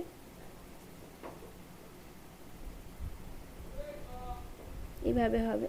তাহলে এইটা হবে একটা জে ম্যাক্স, এইটা যদি আমি জে ম্যাক্স ওয়ান বলি, আর এটা যদি আমার জে ম্যাক্স টু হয়, এটা মিউ ওয়ান হবে, তাহলে এখান থেকে mu two greater than mu one এইটা হবে। ঠিক আছে, তাহলে এই জিনিসগুলো কিন্তু মাথায় রাখতে হবে, এইগুলো একটু কোশ্চেন আসে, সেই জন্য আমি জিনিসটা বলে দিলাম। হ্যাঁ, মানে এখানে মানে বেসিক্যালি এইখানেই যদি ইকুয়েশনটা বসাই, তাহলেই আমার ওটা চলে আসছে, মানে বি এর জায়গায় যদি এই মিউ দিয়ে রিলেশনটা বসাই, তাহলেই আমার এখান থেকে কিন্তু জে ম্যাক্সের সাথে মিউ এর রিলেশনটা চলে আসবে। তাহলে এই জিনিসগুলো যদি আসে, এগুলো কিন্তু তোমাদের পারতে হবে। হ্যাঁ, তাই জন্য এটা একটু জাস্ট বলে দিলাম, এটা না বলে দিলেও হয়তো পারতে, এইটুকু জেনারেল নলেজ তো সবারই থাকে, কিন্তু তাও বলে দিলাম। হ্যাঁ, একবার মানে করে দিলাম যে এইগুলো আসবে, এইগুলো তোমরা সবসময় মাথায় রাখবে, মানে জ্যামের জন্য স্পেশালি। তো এটা আর কি, ঠিক আছে। এটা হলো এইবার হচ্ছে যে রোটেশনাল কনস্ট্যান্ট যেগুলো পড়লাম, সেই রোটেশনাল স্পেকট্রোস্কোপি যেটা পড়লাম, প্রথমত হচ্ছে একটা হচ্ছে তোমার principal of the micro oven, আমরা যে মাইক্রো ওভেন ইউজ করি সেইটা একটা ব্যাপার। মাইক্রো ওভেনের জিনিসগুলো তাহলে কি হচ্ছে, তাহলে মাইক্রো ওভেনের মধ্যে আমরা যখন খাবার দিচ্ছি গরম করার জন্য, তখন দেখবে মাইক্রো ওভেনের মধ্যে দেখবে একটা হলুদ লাইট জ্বলে, তার মানে ওই হলুদ লাইটটা ওই মাইক্রোওয়েভ রিজিয়ানের লাইটই সেট করা আছে, ওখানে মাইক্রোওয়েভ রিজিয়ানের ওয়েভলেন্থের লাইট সেট করা আছে। এবার সেই লাইটটা ওই যে খাবারটা দিচ্ছি সেই খাবারের মধ্যে স্পেশালি যে জলীয় মানে আমার কি হবে, মানে ধরো খাবারের মধ্যে তো অনেক রকম ওই মানে মিশে আছে, কার্বোহাইড্রেট আছে, সুগার আছে, এটা মানে সুগারও একরকমই আছে, মানে কার্বোহাইড্রেট আছে, ফ্যাট আছে, প্রোটিন আছে, অনেক কিছু মিশে আছে, এবং সেগুলো বিশাল বড় বড় দেখতে মলিকুল, যেগুলো তোমরা জানো, আমার থেকে ভালো জানো অর্গানিক মলিকুল, তো সেইগুলো ওরকম আছে।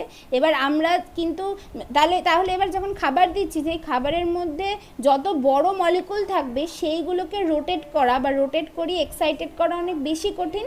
সেই জন্য দেখা যায় যে খাবারের মধ্যে প্রতি খাবার মানে তার মধ্যে কিছু না কিছু জলীয় বাষ্প আছে, সেই জলীয় বাষ্পগুলো বেসিক্যালি রোটেশনালি এক্সাইটেড হয়, মানে রোটেশনাল লেভেলে মানে অ্যাবজর্ব করে এক্সাইটেড হয়। এবার এক্সাইটেড হওয়ার পরে এক্সাইটেড হলো প্রথমে, তারপরে হচ্ছে ওরা ডিএক্সাইটেড হওয়ার জন্য, মানে হচ্ছে বেসিক্যালি ডিঅ্যাক্টিভেট হওয়ার জন্য, নিচে নেমে আসার জন্য, মানে এক্সাইটেড তো হলো, এক্সাইটেড হওয়ার পরে যে কোনো মলিকুলের একটা তোমার মানে যে কোনো মলিকুলের বা যে কোনো মলিকুলেরই একটা তোমার কমন আর কি বলবো টেন্ডেন্সি থাকে যে তারা প্রথমে এনার্জি নেওয়ার পর ওরা ডিঅ্যাক্টিভেট হতে চায়, মানে ওরা স্টেবিলাইজড হতে চায়। এবার জলের অণুগুলো যখন তোমার রোটেশনালি এক্সাইটেড হলো, তখন এবার তারা ডিঅ্যাক্টিভেটেড হতে চাইবে। ডিঅ্যাক্টিভেট হতে চাওয়ার জন্য কি করে, যে এবার ওই যে এনার্জিটা নিল সেই এনার্জিটাকে এবার ছাড়তে শুরু করে। কিভাবে ছাড়ে, নন রেডিয়েটিভলি ছাড়ে, নন রেডিয়েটিভলি বা ভায়া হিট, মানে হিট ছাড়ার মাধ্যমে, মানে অ্যাজ ইফ ওরা হিট ছেড়ে দিচ্ছে, হিট ছেড়ে দেওয়ার মাধ্যমে এনার্জিটাকে ছাড়তে শুরু করে, ছেড়ে আবার স্টেবিলাইজড হতে চায়। এবার যে এনার্জি যে ছাড়তে শুরু করে, সেই যে মানে যে হিটটা ছাড়ছে, সেই হিটটার জন্যই খাবারটা অ্যাকচুয়ালি গরম হয়। এবং সেই জন্য দেখা যায় যে যদি আমরা মানে এটা আমাদের মানে সবসময় দেখবে তোমরা মাইক্রোওভেনের ক্ষেত্রে, যে ধরো ভাত যদি দাও, মানে ধরো ভাত দিলে বা হচ্ছে গিয়ে মানে একদম আলুর তরকারি দিলে বা হচ্ছে বেশ মানে অনেকটা মাংস দিলে, সেইগুলোর ক্ষেত্রে তোমার গরম হতে তোমাকে বেশি টাইম দিতে হবে। মানে ওয়্যারঅ্যাজ তুমি একটু জল দাও, মানে জল তোমাকে দেখা যায় যে 5 সেকেন্ড দাও বিশাল গরম হয়ে যাবে, মানে মুহূর্তের মধ্যে গরম হয়ে যায়। বা হচ্ছে মানে অনেক সময় রসগোল্লা যদি হয় না, সেগুলো হচ্ছে মানে জাস্ট ফ্রিজ থেকে বার করেই তুমি দাও, হ্যাঁ, মানে তোমার সেটা হচ্ছে গিয়ে মানে কি মানে গরম হতে তোমার 5 সেকেন্ডেও যেন অনেক ঠান্ডা ঠান্ডা জায়গা থেকে যাবে। মানে একটা ছোট্ট রসগোল্লা, সেটা গরম হতে কতক্ষণ, তার কারণটা হচ্ছে ওইটা, মানে ওই জিনিসগুলো থাকার জন্য, বড় মলিকুলগুলো থাকার জন্য ওইগুলোর ক্ষেত্রে বেশি সময় লাগে। ওয়্যারঅ্যাজ জল টলগুলো সেগুলো মানে মুহূর্তের মধ্যে 2 সেকেন্ডে গরম হয়ে যায়। তো এই কারণটাই এইটাই আর কি। হ্যাঁ, তো এইভাবে মাইক্রো ওভেনটা কাজ করে। হ্যাঁ, তাহলে প্রথমত তাহলে মাইক্রো ওভেনের প্রিন্সিপালটা কি কেমন তাহলে কাজ করছে, দাঁড়াও।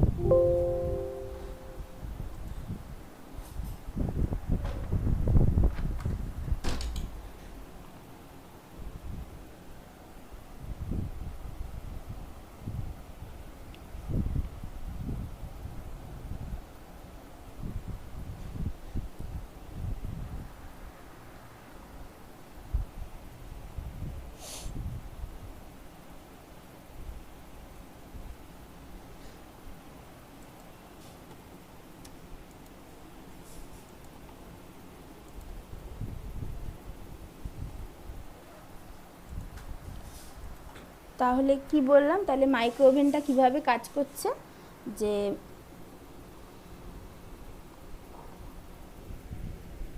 মানে মাইক্রোওয়েভ ওভেন, মাইক্রো ওভেন বলে অভ্যাস হয়ে গেছে, মাইক্রোওয়েভ ওভেনটা তাহলে কি বললাম, যে using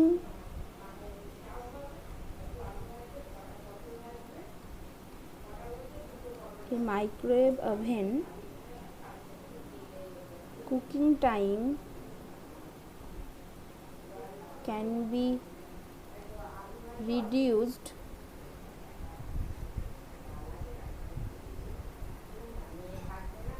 drastically. The water molecules in a food absorbed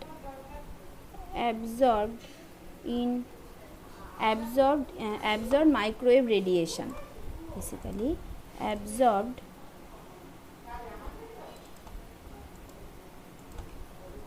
microwave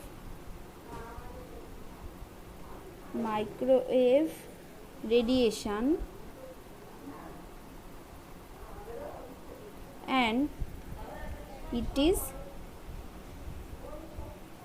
excited. The excited H2O molecule decays it excess energy in a non radiative process. Basically ওই নন রেডিয়েটিভ প্রসেস মানেই হচ্ছে মানে অনেক রকম নন রেডিয়েটিভ প্রসেস, অনেক কিছুই হয়। Non radiative process that is via heat and hence it generates huge amount of heat by which heat, and since this heating effect is internal কেন, কারণ দেখো মাইক্রোওভেনটা কিন্তু খোলা জায়গায় হচ্ছে না। মাইক্রোওভেনের একটা পার্টিকুলার দরজা থাকে, মানে একটা পার্টিকুলার দরজা থাকে যেটা আমরা বন্ধ করে দিই, তারপরে কিন্তু মানে সুইচ দেওয়ার পর দেখবে মাইক্রোওভেন মানে একটা হলুদ আলো জ্বলে এবং সবসময় জিনিসটা ঘোরে। ওটা তো না ঘুরে একটা জায়গায় দাঁড়িয়ে থেকেও তো ওইটা হিট হতে পারতো, কিন্তু দেখবে যেটাই দেওয়া হচ্ছে সেটা কিন্তু ঘুরছে। ঘোরার কারণ কি, কারণ ওই যে মানে প্রথমত রোটেশনাল লেভেলে তো লাইটটা দেওয়া হচ্ছে, সেটা একটা, প্লাস ওই রোটেশনটা হচ্ছে, ওই রোটেশনের জন্যই কিন্তু এই রোটেশনাল স্পেকট্রোস্কোপিটা এখানে বেসিক্যালি কাজ করছে। হ্যাঁ, তো এবং পুরোটাই হচ্ছে একটা ছোট জায়গার মধ্যে হচ্ছে, তার মানে হিটটা পুরোটাই ইন্টারনাল, এবং ওই মানে হিটটা ছেড়ে দিয়ে ওখান থেকেই হিট নিচ্ছে, আবার ওখানেই হিটটা ছেড়ে দিচ্ছে, তার মানে হিটটা ওটার মধ্যেই থাকছে, যার ফলে সেই হিটটা নিয়ে খাবারটা গরম হচ্ছে। তাহলে যেহেতু এই হ্যাঁ যেটা কি বললাম internal,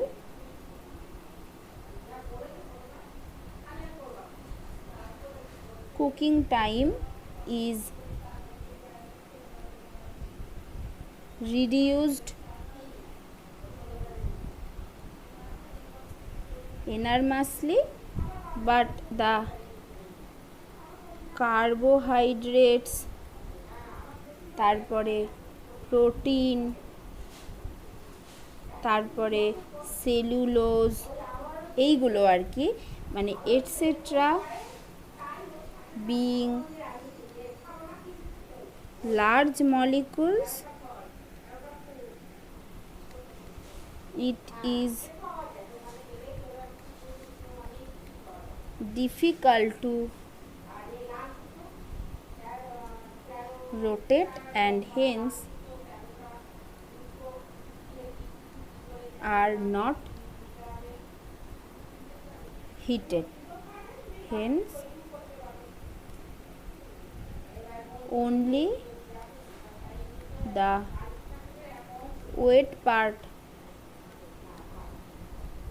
of a food is heated selectively using a microwave oven. ঠিক আছে, এই জিনিসটা হয়। তাহলে এইটা ঠিক আছে, এটা হলো। আচ্ছা, এরপর হচ্ছে আরও দুটো জিনিস আছে, সেইগুলো বলে দেবো আজকে। হ্যাঁ, তা সেটা কি, সেটা হচ্ছে এই যে রোটেশনাল স্পেকট্রোস্কোপি পড়লাম, এই রোটেশনাল স্পেকট্রোস্কোপি থেকে দেখলে না মাঝে একবার লিখলাম যে ভাইব্রেশনাল ফ্রিকোয়েন্সি। এবার সেই ভাইব্রেশনাল ফ্রিকোয়েন্সিটা কি, সেটা হচ্ছে ওই 1/2πc × √k/μ লিখলাম। তাহলে সেখান থেকে কিন্তু ওই স্টিফনেস অফ এ বন্ড যেটা, সেটাও মেজার করা যায়। মানে কেটা তো basically stiffness of A bond, ওইটা মেজার করা যায়। তারপরে তোমার হচ্ছে, তারপরে কোনো একটা ভাইব্রেশনালি অ্যাক্টিভ কোনো একটা মলিকুলের ক্ষেত্রে এই রোটেশনাল স্পেকট্রোস্কোপিকে কাজে লাগিয়ে তোমার বন্ড লেন্থও বার করা যায়। হ্যাঁ, এইগুলো অনেক কিছু করা যায় আর কি। তো সেইগুলো একটা দেখা যেতে পারে যে মানে বেসিক্যালি কেটা বার করা যায়, ওটাই বেশি ইম্পর্টেন্ট, বাকি তো ঠিক আছে। তো তারপরে নেক্সট যেটা আর একটা যেটা আছে ইম্পর্টেন্ট সেটা হচ্ছে ডিটারমিনেশন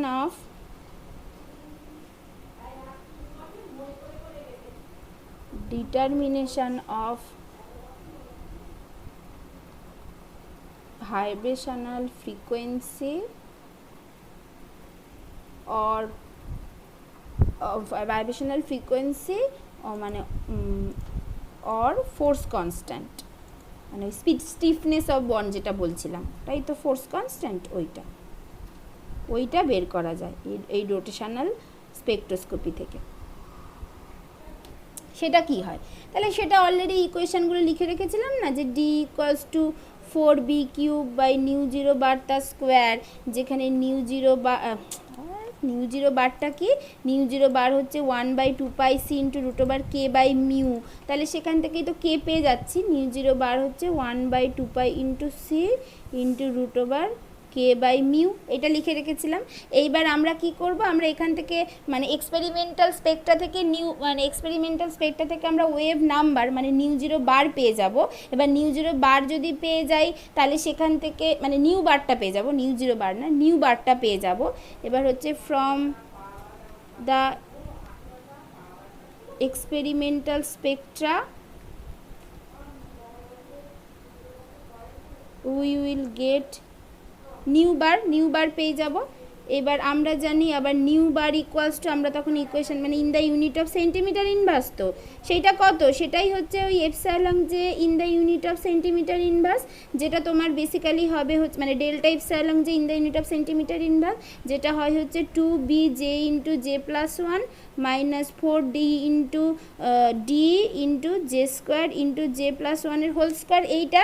এবার এই ফর্মুলা থেকে আমরা বি আর ডি এর ভ্যালুটা পেয়ে, মানে আমাদের কাছে একটা হচ্ছে এই ফর্মুলা আছে, আর একটা হচ্ছে নিউ যখন পেয়ে যাব, তখন এখান থেকে এই ফর্মুলাটাকে কাজ করিয়ে ডি বা বি এর মানে কোনো একটা মানে এরকম একটা ফর্মুলা পাবো। তাহলে এই দুটি ইকুয়েশনকে কাজে লাগিয়ে আমরা ডি আর বি পেয়ে যাব। তার মানে from these equations we get rotational constant B and centrifugal distortion constant D, and also the rotational quantum number J from which the transition takes place। মানে যে কোনো একটা প্রবলেম নিয়ে পুরোটা করলেই না বোঝা যাবে কি করে এই জিনিসগুলো হয়। তাহলে from which the transition takes place, এইগুলো পেয়ে যাব। এইবার যখনই আমরা বি পেয়ে যাব, তখন দেন এই ইকুইলিব্রিয়াম বন্ড লেন্থ r0 = আবার কি h/8π² μb × c, সেটার হোল টু দি পাওয়ার ½ এখান থেকে আমরা r0 পেয়ে যাব। এইবার এখান থেকে আমরা এইভাবে r0 পেয়ে যাব। তারপরে এবার এখান থেকে এটা একটা হতে পারে, আর একটা হতে পারে হচ্ছে তোমার আর একটা যেটা বলছিলাম, যে এখান থেকে যেটা আর একটা হতে পারে যে ওই যে μ0 = যে 4b³ / d এটারটার whole to the power half or nu 0 bar তার square equals to 4b cube by d और নিউ জিরো বার মানে কি, নিউ জিরো বার তার স্কোয়ার মানে হচ্ছে 1/2 পাই সি মানে 4 pi square c square into k by mu মানে root over k by mu, তাহলে তার স্কোয়ার হলে কে বাই মিউ হবে, সেইটা equals to 4b cube by d और এখান থেকে k equals to 16b cube pi square c square into mu by হচ্ছে ডি। তাহলে এইভাবে ফোর্স কনস্ট্যান্ট কে এর ভ্যালু পাওয়া যাবে, এরকমভাবে নিউ জিরো বারের ভ্যালু পাওয়া যাবে, মানে নিউ জিরো বারের ভ্যালু এখান থেকেই পাওয়া যাবে। এই যে এইভাবে যদি করি তাহলে বি আর ডি যদি পেয়ে যাই তাহলে সেখান থেকে নিউ জিরো বারের ভ্যালু এই রিলেশানটা থেকে নিউ জিরো বারের ভ্যালু পাওয়া যাবে, যেখানে নিউ জিরো বারটা কি, এটা হচ্ছে ফান্ডামেন্টাল ভাইব্রেশনাল ফ্রিকোয়েন্সি।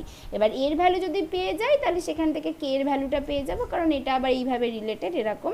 বাট এইখানে যে প্রবলেমটা যেটা হয়, মানে এটা তো রোটেশনাল স্পেকট্রোস্কোপিকে কাজে লাগিয়ে আমি ভাইব্রেশনাল ইনফরমেশনগুলো পাচ্ছি, সেই জন্য এইটার ক্ষেত্রে দেখা যায় যে একটা এরার থেকে যায়, মানে একটা 2% মতো এরার থেকে যায়, যেটা মানে error with respect to what, error with respect to vibrational spectroscopy. মানে কোনো একটা এক্সপেরিমেন্টাল নিউ জিরো বার আমার কাছে আছে, সেই নিউ জিরো বারটাকে যদি আমি বার করতে চাই, একটা হচ্ছে রোটেশনাল স্পেকট্রোস্কোপিকে কাজে লাগিয়ে, মানে এই ডি বা বি এগুলোকে কাজে লাগিয়ে বের করা, সেইটার ক্ষেত্রে যা পাই তার থেকে ভাইব্রেশনাল স্পেকট্রোস্কোপিকে কাজে লাগিয়ে যদি এই কে এর ভ্যালু বা নিউ জিরো বারের ভ্যালু বার করি, সেটা অনেক বেশি অ্যাকিউরেট হয়। মানে এটার ক্ষেত্রে একটা 2% মতো মানে এ থেকে যায়, এরার থেকে যায়। মানে using rotational spectroscopy it is possible to determine the nu zero bar as well as the force constant K, but there is an error up to 2% which is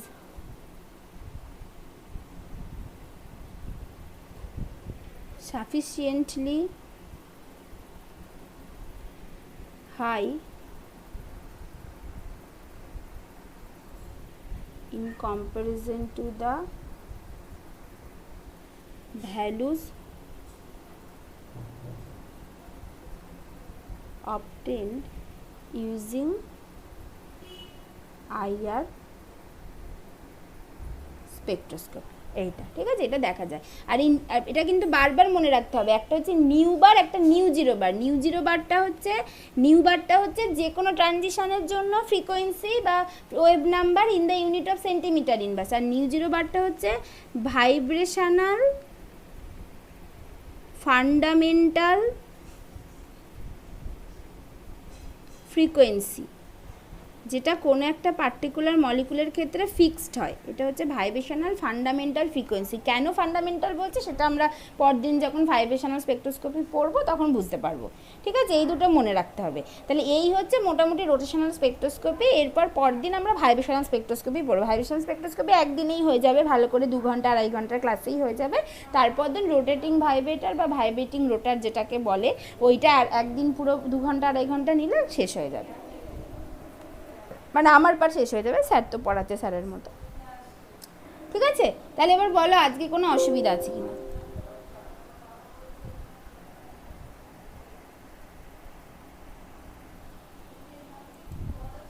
ma'am, এই মাইক্রোওয়েভে যেমন গরম হয়ে মানে হিট ওভেনের ক্ষেত্রে এবং যে সলিউশনটা নিয়ে করে মানে রোটেশন করা হয়, সে তাহলে ওই সলিউশনটাই গরম হয়ে যায়। আরেকবার বলো, বুঝলাম না, আরেকবার বলো। ম্যাম, যখন মানে বন্ডলেস মেজারের জন্য সলিউশনটা ইউজ করা হয়, ওখানে কি ধরনের সলিউশন ইউজ করা হয়? সলভেন্ট যেটা, না তো গরম হয়ে যাবে। মাইক্রোওয়েভ যেমন গরম হয়ে যাচ্ছিল ওয়াটার মলিকুল যদি সলভেন্ট থাকে, হ্যাঁ,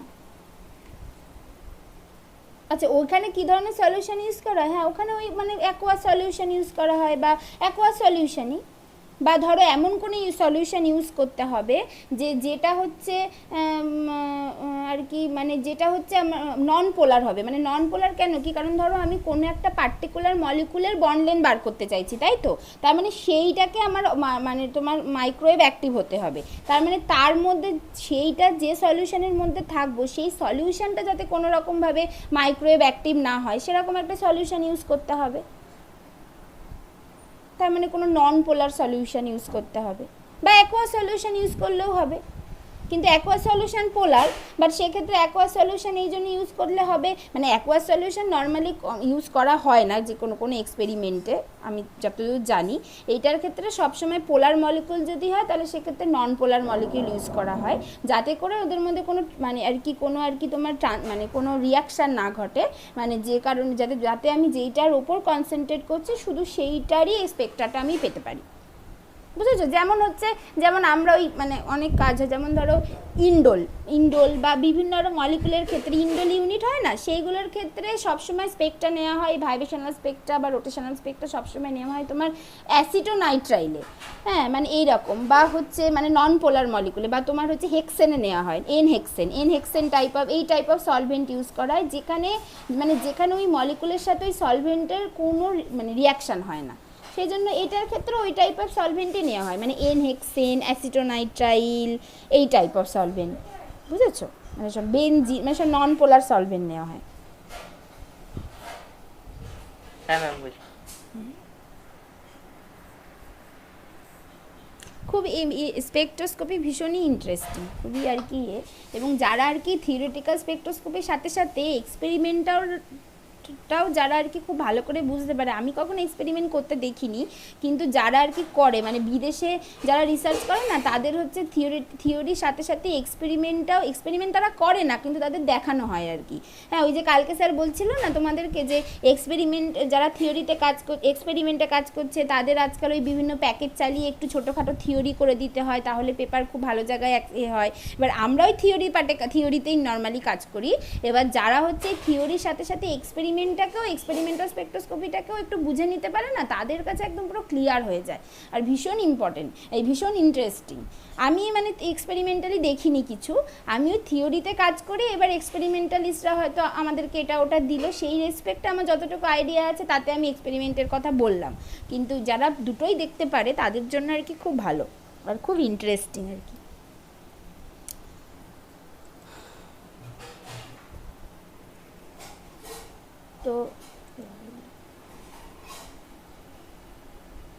তো যাই হোক, এই হচ্ছে ব্যাপার। হ্যাঁ, এবার বলো, আর কারোর কোনো অসুবিধা আছে?